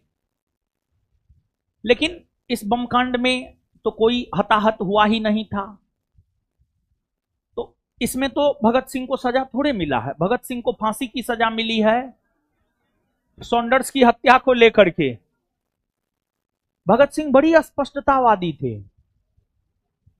भगत सिंह 17 दिसंबर 1928 को सॉन्डर्स की गोली मारकर हत्या कर दिया। 18 और 19 दिसंबर को पर्चा चिपकाया था और उस पर्चा का भावार्थ यही था कि उस पर्चा में क्या था, सुनिए, याद करके बोल रहे हैं, भूल गए हैं, बहुत पहले पढ़े थे, लेकिन जो बोल रहे हैं वही था वो पर्चा में। थोड़ा दिमाग पे जोर डालते हैं। उस पर्चा में था, यह था कि अंग्रेजी सरकार को यह ना लगे कि भारत के युवाओं का खून ठंडा हो गया है। भारत के युवाओं का खून अभी भी गर्म है और लाला जी जैसे बुद्धिमान और स्वाभिमानी व्यक्ति के साथ अंग्रेजी सरकार ने जो सलूक किया है उसका परिणाम यही होना चाहिए, सॉन्डर्स की हत्या। और भगत सिंह ने कहा है कि अंग्रेज इसलिए भारत पर शासन नहीं कर रहा है क्योंकि अंग्रेजों को ईश्वर ने भेजा है, नहीं, अंग्रेज इसलिए भारत पर शासन कर रहा है क्योंकि अंग्रेज शक्तिशाली है। तो अंग्रेज यह सोच ले, भारत के युवा अभी शक्तिशाली है, जिंदा है, भारत के युवा कुछ भी कर सकते हैं। तो पर्चा लह रहा है, कहा कि हाँ हम सॉन्डर्स को मारे हैं, सीधे तौर पर नहीं लिखे, लेकिन उस पर्चा में जो बात लिखे थे उसका मतलब वही था, समझे ना। आजकल तो क्या ही कहे, समाज में सबसे प्रतिष्ठित होता है टीचर कम्युनिटी। आजकल सबसे गंदा स्थिति टीचर कम्युनिटी का भी है, ठीक है, टीचर कम्युनिटी का भी अच्छा स्थिति थोड़े है यार, वो भी सत्य थोड़े बोलता है, सत्य नहीं बोलता है टीचर कम्युनिटी भी, झूठ झूठ बात है। लोग भी झूठे सुनना भी पसंद करता है, तो क्या करेगा, लोग झूठे न बोलेगा, सत्य का स्थान कहां है। उद्योगों के प्रबंधन में कामगारों की भागीदारी, औद्योगिक झगड़ों के दमन के लिए प्रबंधन के पास मनमानी करने की शक्ति, व्यापार विवाद की स्थिति में ब्रिटिश न्यायालय द्वारा हस्तक्षेप, अधिकरणों की प्रणाली तथा हड़तालों पर रोक। हाँ, हड़तालों पर रोक लगाया जा रहा था, यह उपबंध था इसमें। भारतीय राष्ट्र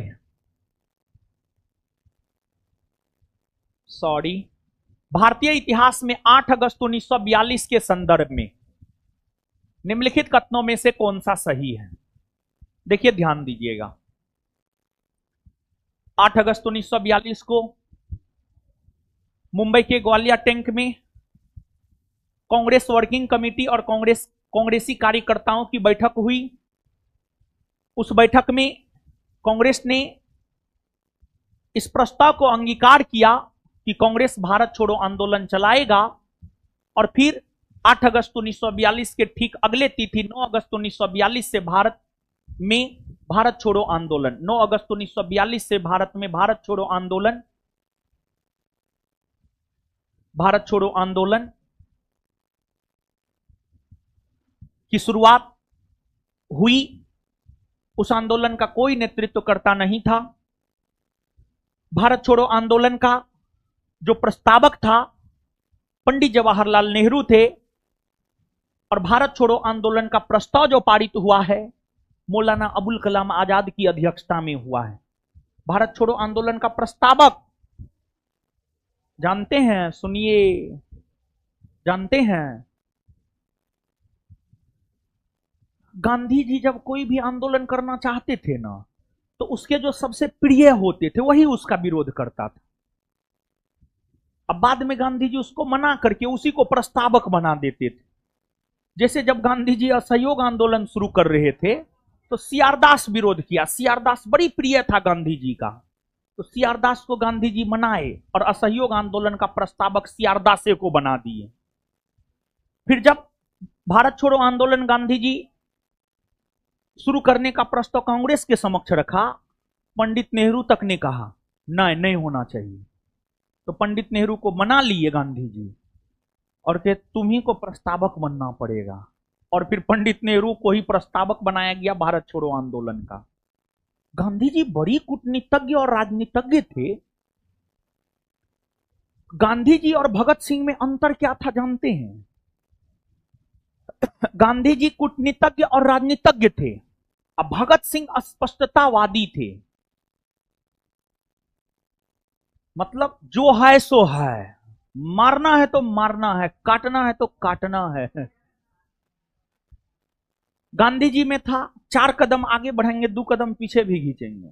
भगत सिंह में था 4 कदम आगे बढ़ गया तो और 16 कदम आगे बढ़ाएंगे, 1 कदम पीछे नहीं करेंगे, समझे? बोलिए आंसर क्या होगा? क्या होगा? ए।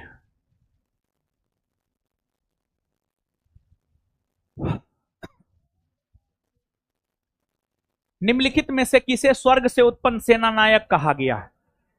स्वर्ग से उत्पन्न सेना नायक रॉबर्ट क्लाइव को कहा गया है। रॉबर्ट क्लाइव को स्वर्ग से उत्पन्न सेना नायक इसलिए कहा गया है, रॉबर्ट क्लाइव को स्वर्ग से उत्पन्न सेना नायक इसलिए कहा गया है क्योंकि इन्होंने ही भारत में सर्वप्रथम भारतीय शासकों को हराकर भारत में अंग्रेजों की राजनीतिक प्रभुसत्ता को स्थापित किया। भारत में अंग्रेजों के शासन को स्थापित करने वाला यही था, रॉबर्ट क्लाइव ही था। इसी वजह से रॉबर्ट क्लाइव को स्वर्ग से उत्पन्न सेना नायक की संज्ञा दी गई है। और रॉबर्ट क्लाइव को स्वर्ग से उत्पन्न सेना नायक कौन कहा? इंग्लैंड के प्रधानमंत्री विलियम पिट ने कहा है। इंग्लैंड के प्रधानमंत्री विलियम पिट ने कहा है। अल्बुकर्क था हो, पुर्तगाली वायसराय था, पुर्तगाली वायसराय था, द्वितीय पुर्तगाली वायसराय था। इन्हें पुर्तगाली साम्राज्य का वास्तविक संस्थापक माना जाता है। फ्रांसिस डुप्ले कौन था? फ्रांसीसी गवर्नर जनरल था। इन्हें भारत में सहायक संधि का जन्मदाता माना जाता है। कॉर्नवालिस कौन था? बंगाल का गवर्नर जनरल था, लॉर्ड कॉर्नवालिस बंगाल का गवर्नर जनरल था। अस्थाई बंदोबस्त लागू करके बंगाल, बिहार, उड़ीसा के क्षेत्र में कर की वसूली करना शुरू किया था। ए लड़की, ए क्लास काहे ना आती है जी तुम दोनों? जिस रोज गुस्साए हम उस रोज चश्मा तोड़ देंगे। क्लास और डेली, समझी? नहीं तो मारेंगे, बहुत मार मारेंगे हम, और गार्जियन को फोन कर देंगे, समझी ना? पटना में रह करके ऑफलाइन क्लास ले करके ऑनलाइन करती है, मारेंगे दूझा पर मुंह लाल हो जाएगा।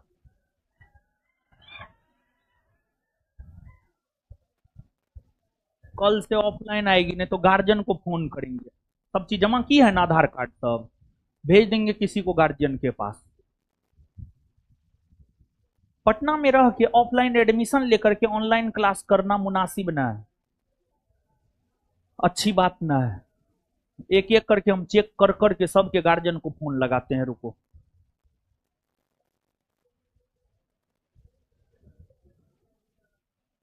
निम्नलिखित समूहों में से किस एक के देशों में से भूमध्य रेखा गुजरती है? भूमध्य रेखा यानी 0 डिग्री अक्षांश रेखा या विषुवत रेखा। 0 डिग्री अक्षांश रेखा को ही विषुवत रेखा या भूमध्य रेखा कहते हैं। यह दक्षिणी अमेरिका महादेश,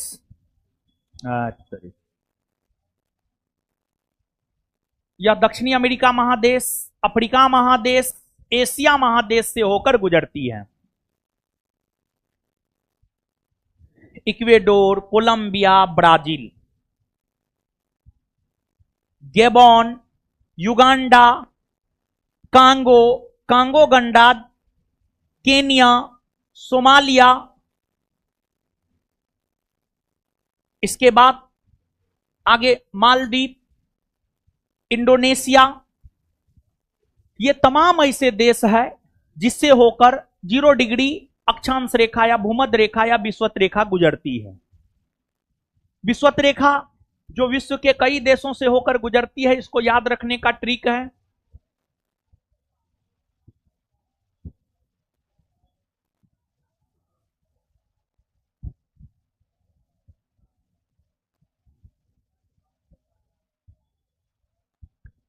इबाको गया काका केसा माई किसान, माई किसान।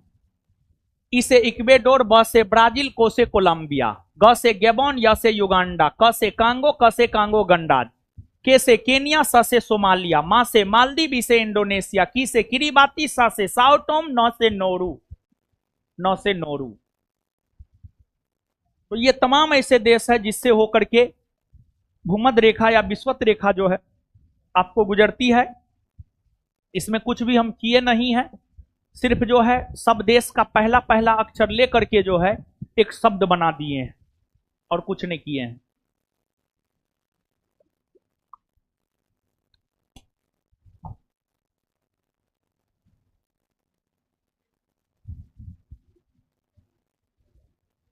जाम्बिया से होकर गुजरती है ना,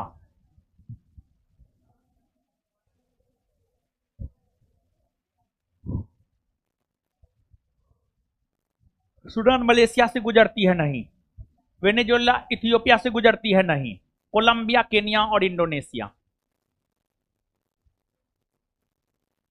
भारतीय उपमहाद्वीप का उत्तर पश्चिम प्रदेश भूकंप ग्रहणशील है, जिसका कारण है, देखिए भारत में भूकंप का कारण है प्लेट टेक्टोनिक क्रिया। भारत में जो भूकंप का कारण है वह प्लेट टेक्टोनिक क्रिया है। तो भारत का जो उत्तरी पश्चिमी भाग है, मतलब गुजरात का इलाका हो गया, महाराष्ट्र का इलाका हो गया, ये सब में भूकंप आने का कारण है प्लेट टेक्टोनिक क्रिया। और आपको भूकंप का मतलब होता है कंपन, पृथ्वी में कंपन। भूकंप का मतलब होता है पृथ्वी में कंपन। और संपूर्ण भारत को 4 भूकंप जोन में बांटा गया है। अत्यधिक जोखिम वाला भूकंप क्षेत्र, अधिक जोखिम वाला भूकंप क्षेत्र, मध्यम जोखिम वाला भूकंप क्षेत्र और कम जोखिम वाला भूकंप क्षेत्र। ये 4 जोन में बांटा गया है भारत को। प्लेट टेक्टोनिक क्रिया, प्लेट टेक्टोनिक क्रिया क्या है ये थोड़े बताएंगे हम। जापान की अति प्रबल घाटियों से अवधमन करने वाली गर्म और शुष्क पवन कौन है? यानी सीधी सी बात है, कौन जापान की गर्म पवन है? इसमें से जापान की गर्म पवन है यामो। यामो। सांता आना कहां का है? कैलिफोर्निया का ना। सांताना कैलिफोर्निया का ना। और इसांडा और ट्रेम्पटन है, ये हमको भी नहीं पता है।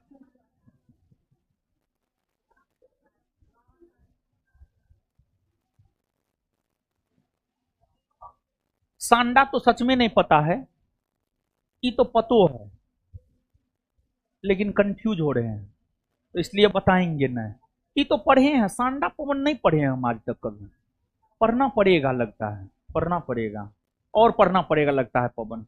आज रात में जाके पढ़ेंगे, ठीक है, पवन और पढ़ेंगे। निम्नलिखित में से विश्व का सर्वाधिक व्यस्त महासागरीय मार्ग कौन सा है? हिंद महासागर, उत्तरी अटलांटिक, दक्षिणी अटलांटिक, प्रशांत महासागर। देखिए ये हिंद महासागर है, ये प्रशांत महासागर है, इधर प्रशांत महासागर है, इधर अटलांटिक महासागर है, उत्तरी अटलांटिक महासागर है, ऊपरी हिस्सा उत्तरी अटलांटिक महासागर है, निचला हिस्सा दक्षिणी अटलांटिक महासागर है। जो उत्तरी अटलांटिक महासागर है ना, ये जनसंख्या के दृष्टिकोण से सघन इलाका है, सघन इलाका है, सघन इलाका है और विकसित इलाका है। सघन और विकसित दोनों है। देखिए ना, इधर यूएसए है, फिर जो है इधर ब्रिटेन है, फ्रांस है, स्पेन है, यानी विकसित देश सबका जुड़ाव उत्तरी अटलांटिक महासागर से है।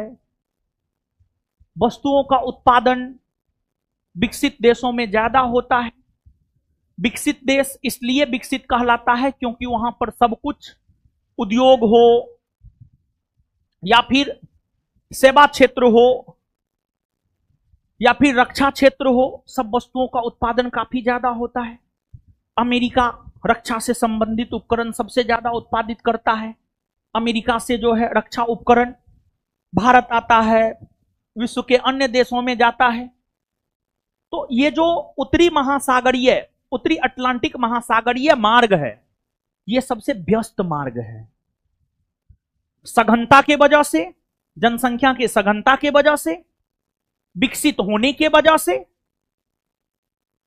तो इसका आंसर अगर देखा जाए बाबू, तो इसका आंसर होगा उत्तरी अटलांटिक महासागर।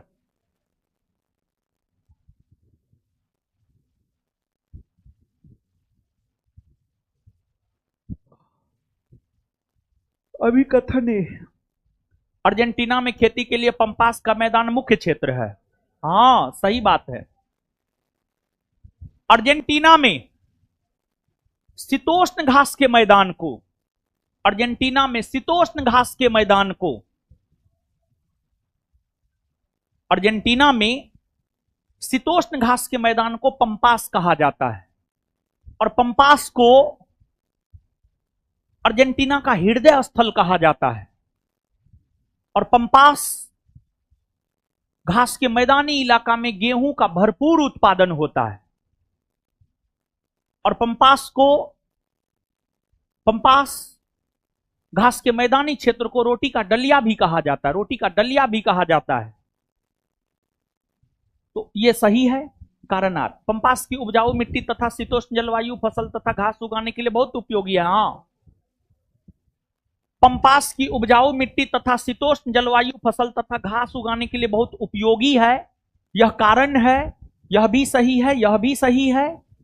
और कथन कारण दोनों सही है, समझ गए।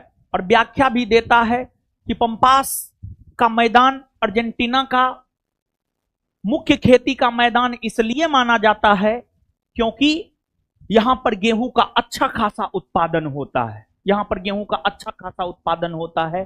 दोनों सही है और व्याख्या भी सही है। आंसर हो जाएगा ए। तिपाई मुख्य जल विद्युत परियोजना किन दो नदियों के संगम पर बनाया गया है? तिपाई मुख्य जल विद्युत परियोजना तुईवाई और बराक नदी के संगम पर बनाया गया है। तुईवाई और बराक नदी के संगम पर बनाया गया, तुईवाई और बराक नदी। कौन सा मरुस्थल है? सिंधु क्षेत्र, गंगा क्षेत्र, असम क्षेत्र, मध्य भारत। देखिए, गंगा क्षेत्र ये है, असम ये है, मध्य भारत ये है। जबकि मरुस्थल किधर है? भारत में एकमात्र मरुस्थल है थार मरुस्थल। थार मरुस्थल है भारत के उत्तर पश्चिम में, राजस्थान में। और भारत के उत्तर में बहने वाली नदी है सिंधु। सिंधु और उसकी सहायक नदी भारत के उत्तर तथा उत्तर पश्चिम में बहती है। तो भारतीय महामरुस्थल थार मरुस्थल सिंधु क्षेत्र में देखने को मिलता है। और थार मरुस्थल गर्म प्रकृति का है, गर्म प्रकृति का है। और थार मरुस्थल का विस्तार भारत के साथ साथ पाकिस्तान में भी है। पाकिस्तान में इसको चोलिस्तान के नाम से जाना जाता है। और थार मरुस्थल की सबसे बड़ी विशेषता यह है कि सर्वाधिक मानव जनघनत्व वाला मरुस्थल है थार मरुस्थल। सर्वाधिक मानव जनघनत्व वाला मरुस्थल है थार मरुस्थल। आंसर होगा सिंधु क्षेत्र।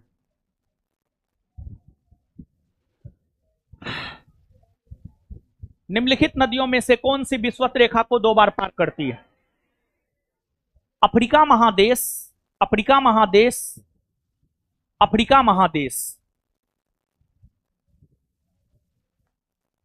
ये 0 डिग्री अक्षांश रेखा यानी विषुवत रेखा है। अफ्रीका महादेश में बहने वाली कांगो या जैडे नदी विषुवत रेखा को 2 बार काटती है। अफ्रीका महादेश में बहने वाली कांगो या जैडे नदी विषुवत रेखा को 2 बार काटती है। फिर कर्क रेखा, भारत में बहने वाली माही नदी कर्क रेखा को 2 बार काटती है। फिर मकर रेखा, लिम्पोपो नदी, अफ्रीका महादेश में बहने वाली लिम्पोपो नदी मकर रेखा को 2 बार काटती है। और फिर विश्व की सबसे लंबी नदी नील नदी है। नील नदी का संबंध विषुवत रेखा और कर्क रेखा दोनों से है। नील नदी का संबंध विषुवत रेखा और कर्क रेखा दोनों से है, इसलिए कह सकते हैं क्योंकि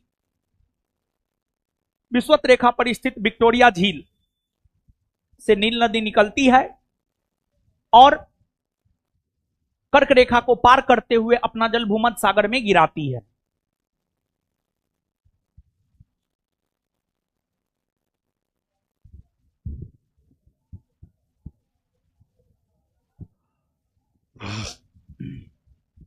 असम और पश्चिम बंगाल में बैसाख के महीने में शाम को चलने वाली भयंकर विनाशकारी तूफान को किस नाम से जानते हैं? देखिए, आपको मानसून से ठीक पहले, भारत में मानसून का आगमन जून के प्रथम सप्ताह में होता है। जून के प्रथम सप्ताह से ठीक पहले अप्रैल मई सब में तेज हवा के साथ जो आंधी तूफान उठता है, हल्का फल्का बारिश भी होता है, उसको असम में बोडो इचिला और पश्चिम बंगाल में काल बैसाखी कहते हैं। तो असम और पश्चिम बंगाल दोनों है। तो इसमें काल बैसाखी के साथ आप जाइए। अगर सिर्फ असम होता तो बोडो इचिला होता। और फिर नार्वेस्टर और लू की अगर बात की जाए, नार्वेस्टर न्यूजीलैंड में बहने वाली एक गर्म पवन है, और लू उत्तरी भारत और पाकिस्तान में बहने वाली एक गर्म पवन है। लू उत्तरी भारत और पाकिस्तान में बहने वाली एक गर्म पवन है। लू के लगने पर आदमी का मौत तक हो जाता है। खैर, अब लू का कालखंड समाप्त हो गया है।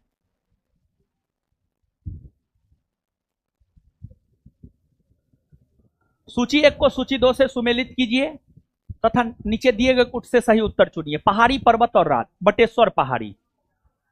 बिहार के भागलपुर जिला में बटेश्वर पहाड़ी है, वहां पर एगो मंदिरों है। हाँ है, मंदिर है बिहार। बिलारी श्रृंखला कर्नाटक में है। चिन श्रृंखला मणिपुर में है। धोसी पहाड़ी हरियाणा में है। 3 4 2 1।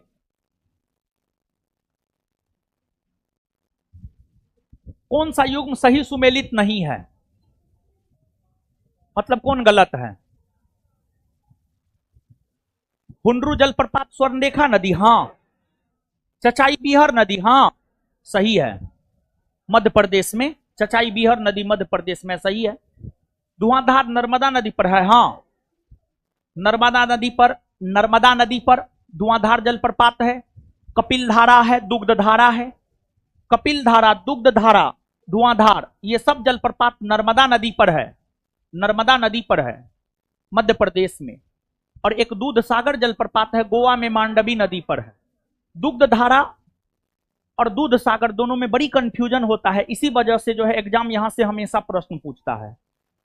तो दुग्ध धारा नर्मदा नदी पर मध्य प्रदेश में, और दूध सागर गोवा में मांडवी नदी पर। बूढ़ाघाट प्रपात कांची नदी पर नहीं। आपको बूढ़ाघाट जलप्रपात बूढ़ी नदी पर है झारखंड में। बूढ़ी नदी पर है, बूढ़ी नदी पर है झारखंड में। बूढ़ी नदी का नाम है, बूढ़ी जो है नदी का नाम है। बूढ़ी नदी पर है झारखंड में, यही गलत है। कांची नदी पर नहीं बल्कि बूढ़ी नदी पर है झारखंड में। आंसर होगा डी।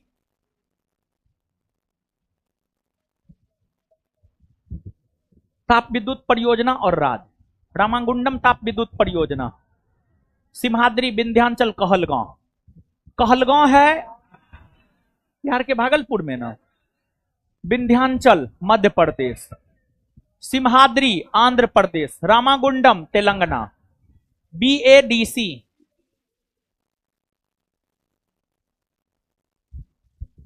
आम की नीलम एवं अल्फांसो के मध्य क्रॉस से किस संकर किस्म के फल का विकास होता है? रत्ना। निम्नलिखित सेल क्रमों में से कौन सा भारत को 90% से अधिक कोयला प्रदान करता है? देखिए, सेल यानी चट्टान। जब आप भारत की भूगर्भिक संरचना को पढ़ते हैं तो फिर आपको यह पता चलता है कि भारत में कई प्रकार के चट्टान है। आर्कियन क्रम का चट्टान है, धारवार क्रम का चट्टान है, बिंद क्रम का चट्टान है, गोंडवाना क्रम का चट्टान है।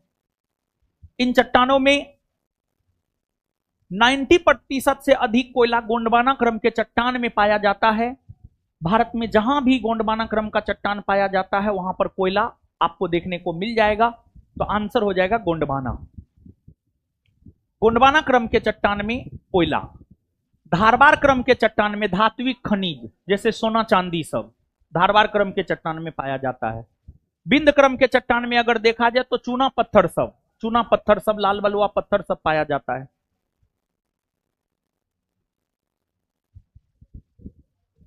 कौन सा राष्ट्रीय जलमार्ग कोट्टम तथा कोल्लम को जोड़ता है?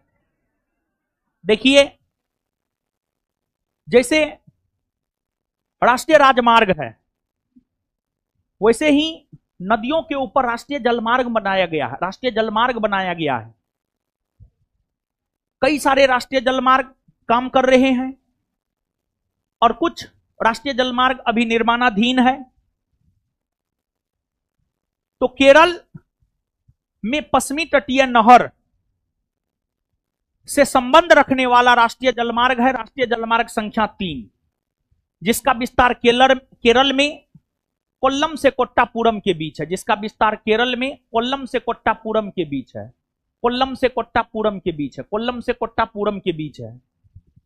केरल में कोल्लम से कोट्टापुरम के बीच पश्चिमी तटीय नहर पर राष्ट्रीय जलमार्ग संख्या 3 है, जिसका विस्तार कोल्लम से कोट्टापुरम के बीच है। कोल्लम से कोट्टापुरम के बीच राष्ट्रीय जलमार्ग संख्या 3 है, केरल तटीय नहर जलमार्ग।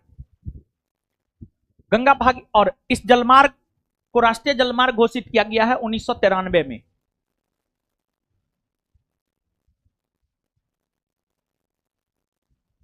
गंगा भागीरथी हुगली जलमार्ग, इस जलमार्ग को हम लोग नेशनल वाटरवेज नंबर 1 के नाम से जानते हैं, जिसका निर्माण 1986 में हुआ है। ब्रह्मपुत्र नदी जलमार्ग, इस जलमार्ग को हम लोग राष्ट्रीय जलमार्ग संख्या 2 के नाम से जानते हैं, जो असम में ब्रह्मपुत्र नदी पर सदिया से धुबरी के बीच में है। गोदावरी कृष्णा बेसिन जलमार्ग, इसको राष्ट्रीय जलमार्ग संख्या 4 के नाम से जानते हैं।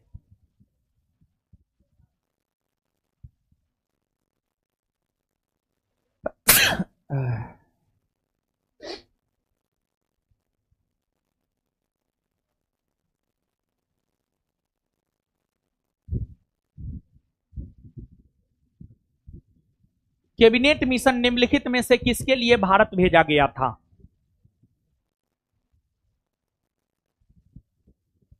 चलिए देखिए, जानते हैं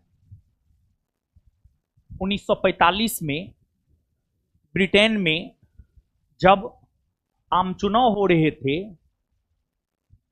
तो लेबर पार्टी के प्रधानमंत्री पद के उम्मीदवार क्लीमेंट एटली ने ब्रिटेन में रहने वाले भारतीयों से यह कहा कि आप इस चुनाव में हमारा साथ दीजिए, और अगर हम सत्ता में आते हैं तो हम भारत की सत्ता भारतीयों के हाथ में सौंप देंगे। यह वादा किया था वो, और फिर आगे चलकर चुनाव हुए और उसमें लेबर पार्टी की जीत हुई, प्रधानमंत्री क्लीमेंट एटली बने। जब प्रधानमंत्री क्लीमेंट एटली बने तो उन्होंने अपने कैबिनेट का गठन किया, और अपने कैबिनेट के ही 3 मंत्री को क्लीमेंट एटली ने भारत भेजा, जिसे कैबिनेट मिशन योजना कहा गया। कैबिनेट मिशन योजना 24 मार्च 1946 को भारत आया था। यह 3 सदस्यीय आयोग था। इसके 3 सदस्य थे Stafford Cripps, A B Alexander, Pethick Lawrence. यह आयोग 24 मार्च 1946 को भारत आया। यह आयोग कांग्रेस मुस्लिम लीग सबसे मिलकर अपना रिपोर्ट 16 मई 1946 को दिया।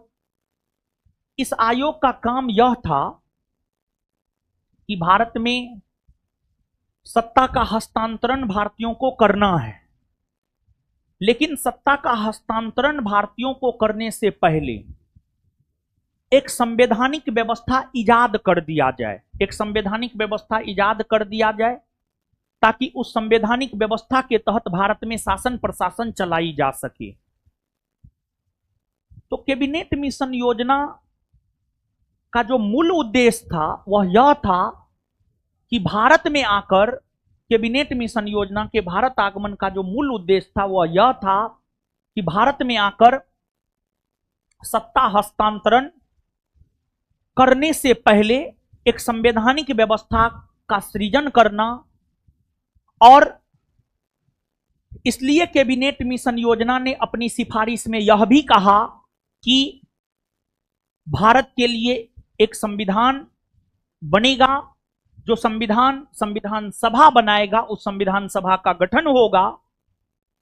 और कैबिनेट मिशन योजना ने कहीं भी यह नहीं कहा था कि भारत का विभाजन होगा और पाकिस्तान का निर्माण होगा, बल्कि कैबिनेट मिशन योजना ने यह कहा था, कैबिनेट मिशन योजना किसी के दबाव में काम नहीं कर रहा था कि नहीं जिन्ना ये कह रहा है तो हम उसके बात को मान ले, नेहरू जी ये कह रहे हैं तो हम उसके बात को मान ले। नहीं,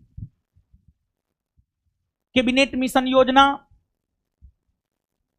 ने भारतीय प्रांतों का समूहीकरण करने को लेकर सिफारिश किया था कि भारत में जितने भी प्रांत है उसको ग्रुप में बांटा जाएगा, group A, group B, group C, प्रांतों का समूहीकरण किया जाएगा। कहीं भी भारत विभाजन को लेकर के जिन्ना के मसौदा सबको स्वीकार करने के उद्देश्य से कैबिनेट मिशन योजना भारत नहीं आया था, बल्कि सत्ता का हस्तांतरण करने से पहले एक संवैधानिक व्यवस्था का सृजन हो सके, इसको लेकर के कैबिनेट मिशन योजना भारत आया था। और कैबिनेट मिशन योजना का उद्देश्य यह कदापि नहीं था कि हमको सत्ता का हस्तांतरण करना है, नहीं। सत्ता का हस्तांतरण करने से पहले संवैधानिक व्यवस्था बनाई जाए, इसको लेकर कैबिनेट मिशन योजना भारत आया था। समझे, कुछ समझे। एक राष्ट्रीय सरकार की स्थापना नहीं, सत्ता हस्तांतरण है तो संवैधानिक व्यवस्था तैयार करने के लिए, हाँ। पाकिस्तान है तो जिन्ना के मांग के ब्यूरो पर कार्य करने के लिए, नहीं। आंसर क्या होगा? केवल दो।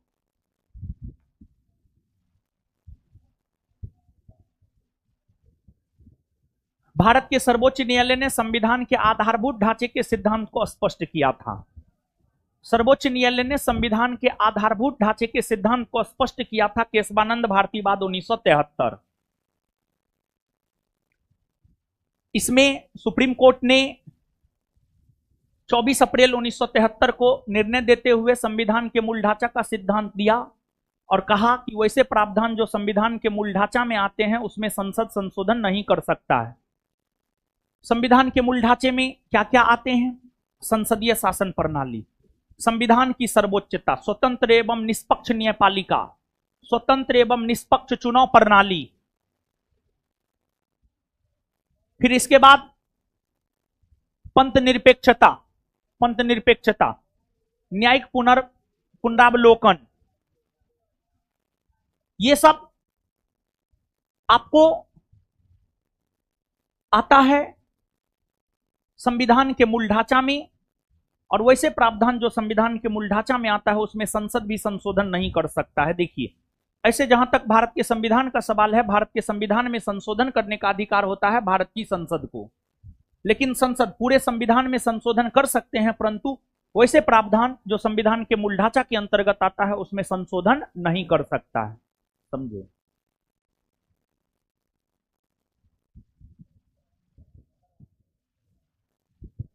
भारतीय संविधान के किस अनुच्छेद द्वारा अस्पृश्यता को समाप्त किया गया? अस्पृश्यता को समाप्त किया गया है अनुच्छेद 17 के तहत। अनुच्छेद 17 के तहत 14 में है विधि के समक्ष समानता, 15 में है सामाजिक समानता, 19 में है व्यक्तिगत स्वतंत्रता, जैसे बोलने उलने का अधिकार सब है, विचार एवं अभिव्यक्ति का अधिकार, बिना हथियार के एकजुट होकर सभा करने का अधिकार, संगम संघ पार्टी बनाने का अधिकार, कहीं भी जमीन खरीदकर बसने का अधिकार, भारत में कहीं भी आने जाने का अधिकार, कोई भी व्यवसाय व्यापार वाणिज्य करने का अधिकार 19 में है। भारत में निम्नलिखित में से किसके अंतर्गत पंचायती राज प्रणाली की व्यवस्था की गई है? पंचायती राज प्रणाली की व्यवस्था अनुच्छेद 40 में है।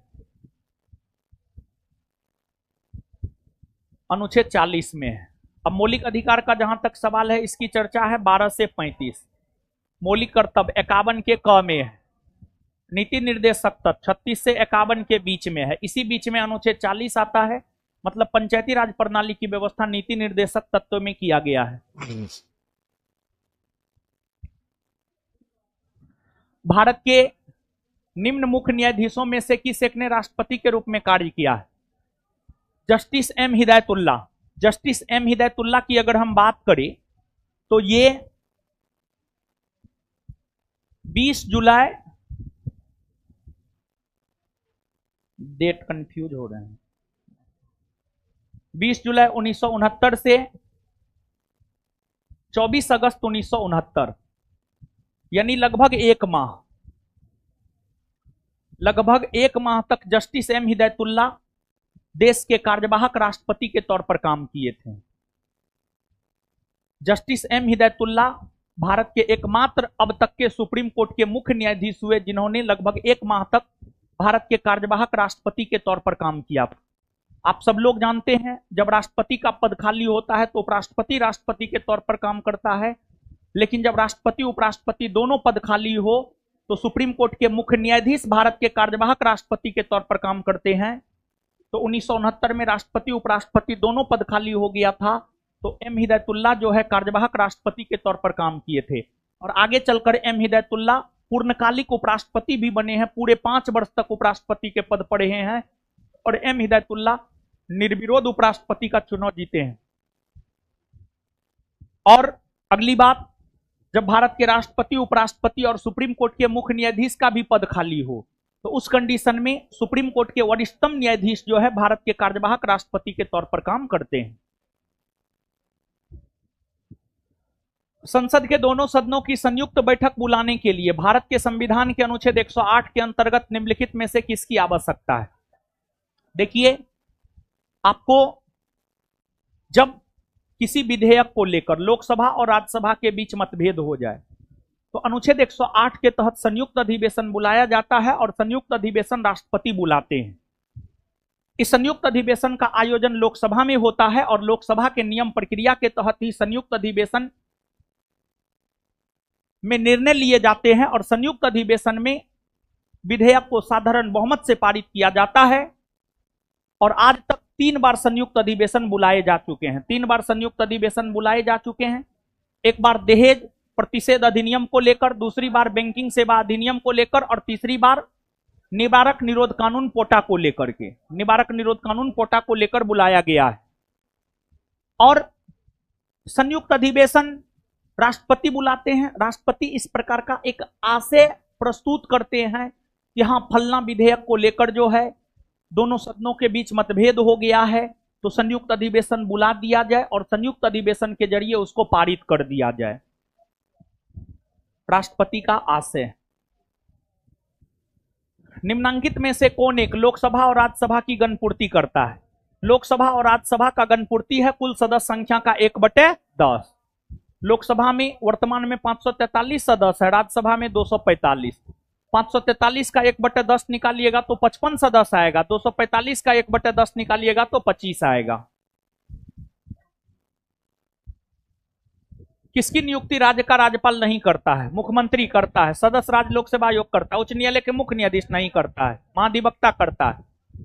उच्च न्यायालय के मुख्य न्यायाधीश की नियुक्ति राज्यपाल नहीं करता है, बल्कि इसकी नियुक्ति अगर देखा जाए तो इसकी नियुक्ति भारत के राष्ट्रपति करते हैं कोलेजियम के मदद से। राष्ट्रपति करते हैं कोलेजियम के मदद से। और लेकिन ध्यान रहे कि इसको शपथ दिलाता है राज्यपाल। शपथ राज्यपाल दिलाता है, शपथ राज्यपाल दिलाता है। Answer C. भारत के संविधान में वर्णित नीति निर्देशक तत्वों का सही सुमेलित युग्म है। कौन सही है? समान न्याय और निःशुल्क विधिक सहायता अनुच्छेद 42 नहीं। समान न्याय और निःशुल्क विधिक सहायता 39 का क। कृषि और पशुपालन अनुच्छेद 43 नहीं, अनुच्छेद 48। ग्राम पंचायतों का गठन 41 नहीं, 40। पुरुष तथा स्त्रियों का समान कार्य के लिए समान वेतन अनुच्छेद 39। हाँ, आंसर हो जाएगा डी।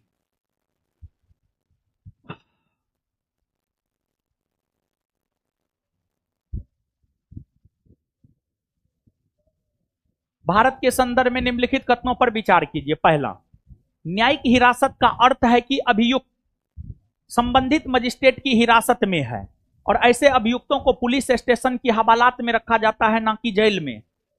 देखिए, हवालात में तो अधिक से अधिक 24 घंटा रखा जा सकता है, उससे ज्यादा नहीं। जबकि न्यायिक हिरासत में 14 दिन भी लिया जाता है, 7 दिन भी लिया जाता है। तो जब कोई व्यक्ति न्यायिक हिरासत में जाता है तो हवालात में नहीं रहता है, बल्कि जेल में रहता है। और न्यायिक हिरासत के दौरान व्यक्ति जेल में रहता है, उससे पूछताछ करने वाले अधिकारी न्यायालय के अनुमति से पूछताछ करेगा, ऐसे नहीं। न्यायालय की अनुमति से पूछताछ करेगा, ऐसे नहीं। तो पहला स्टेटमेंट सही या गलत? गलत। न्यायिक हिरासत के दौरान मामले के प्रभारी पुलिस अधिकारी न्यायालय की अनुमति के बिना संदिग्ध से पूछताछ नहीं कर सकते। हाँ, सही है, नहीं कर सकते। कौन सा कथन सही है? केवल 2। सूची 1 को सूची 2 से सुमेलित कीजिए और सूचियों के नीचे दिए गए कुछ से सही उत्तर चुनिए। देखिए, भारत में राज्यों का पुनर्गठन अगर देखा जाए तो 7वां संविधान संशोधन 1956 के तहत हुआ, जिसके तहत 14 राज्य बनाए गए। बाद में धीरे धीरे राज्यों की संख्या बढ़ती गई। अलग अलग राज्य का गठन अलग अलग वर्षों में हुआ। जब राज्यों की संख्या 14 से बढ़कर 15 हुई तो 15वां राज्य बना गुजरात। गुजरात का गठन 1960 में हुआ। 16वां राज्य बना नागालैंड। नागालैंड का गठन 1963 में हुआ।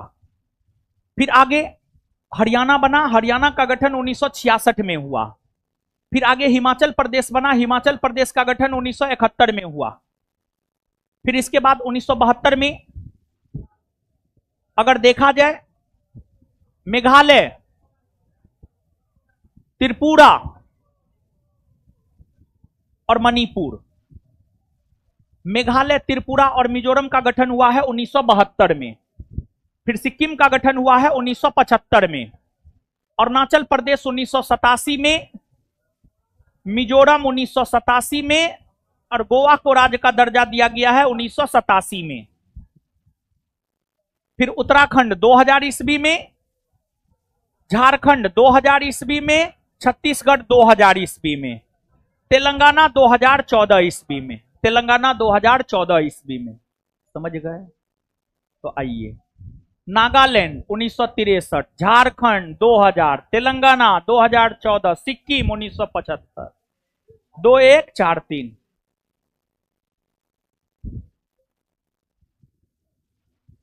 भारतीय संविधान के भाग 9 में पंचायत है, भाग 8 में संघ क्षेत्र में शासन प्रशासन है, 4 के क में मूल कर्तव्य है, 9 के क में नगर पालिका है। क्या होगा? वित्त आयोग राष्ट्रपति को संस्तुति भेजने में मुख्य रूप से संबंधित है। देखिए, वित्त आयोग एक संवैधानिक संगठन है जिसका गठन अनुच्छेद 280 के तहत होता है। वित्त आयोग का काम है केंद्र और राज्य के बीच राजस्व का बंटवारा करने को लेकर राष्ट्रपति को अपनी सिफारिश देना, और अगर राज्य कमजोर है तो समय समय पर राज्य को अनुदान देने को लेकर भी सिफारिश करता है वित्त आयोग की फलना राज्य को अनुदान दिया जाए। तो 1 और 2 दोनों हो जाएगा, आंसर सी हो जाएगा। और वित्त आयोग अनुच्छेद 281 के तहत अपनी रिपोर्ट राष्ट्रपति को देता है। 280 में वित्त आयोग के गठन को लेकर प्रावधान है, 281 में जो वित्त आयोग अपना रिपोर्ट देता है उसको लेकर प्रावधान है। मानवाधिकार संरक्षण अधिनियम 1993 की किस धारा में लोक सेवक की परिभाषा है? धारा 2M में है। सेवानिवृत्त होने के पश्चात सर्वोच्च न्यायालय के न्यायाधीश वकालत कर सकते, किसी भी न्यायालय में नहीं। चलिए आगे टेस्ट कंटिन्यू रहेगा। ऑनलाइन वाले लोग सुन लीजिए, आपका ऐसे 20 टेस्ट खत्म हो चुका है, लेकिन अगला सेशन जो है आप इसी में करते रहिए। जब तक बिट्टू सर नहीं आते हैं तब तक अगला सेशन की शुरुआत हम नहीं करेंगे, लेकिन आप टेस्ट देते रहिए, इसी में टेस्ट देते रहिए, टेस्ट चलता रहेगा। ठीक है, मिलते हैं कल।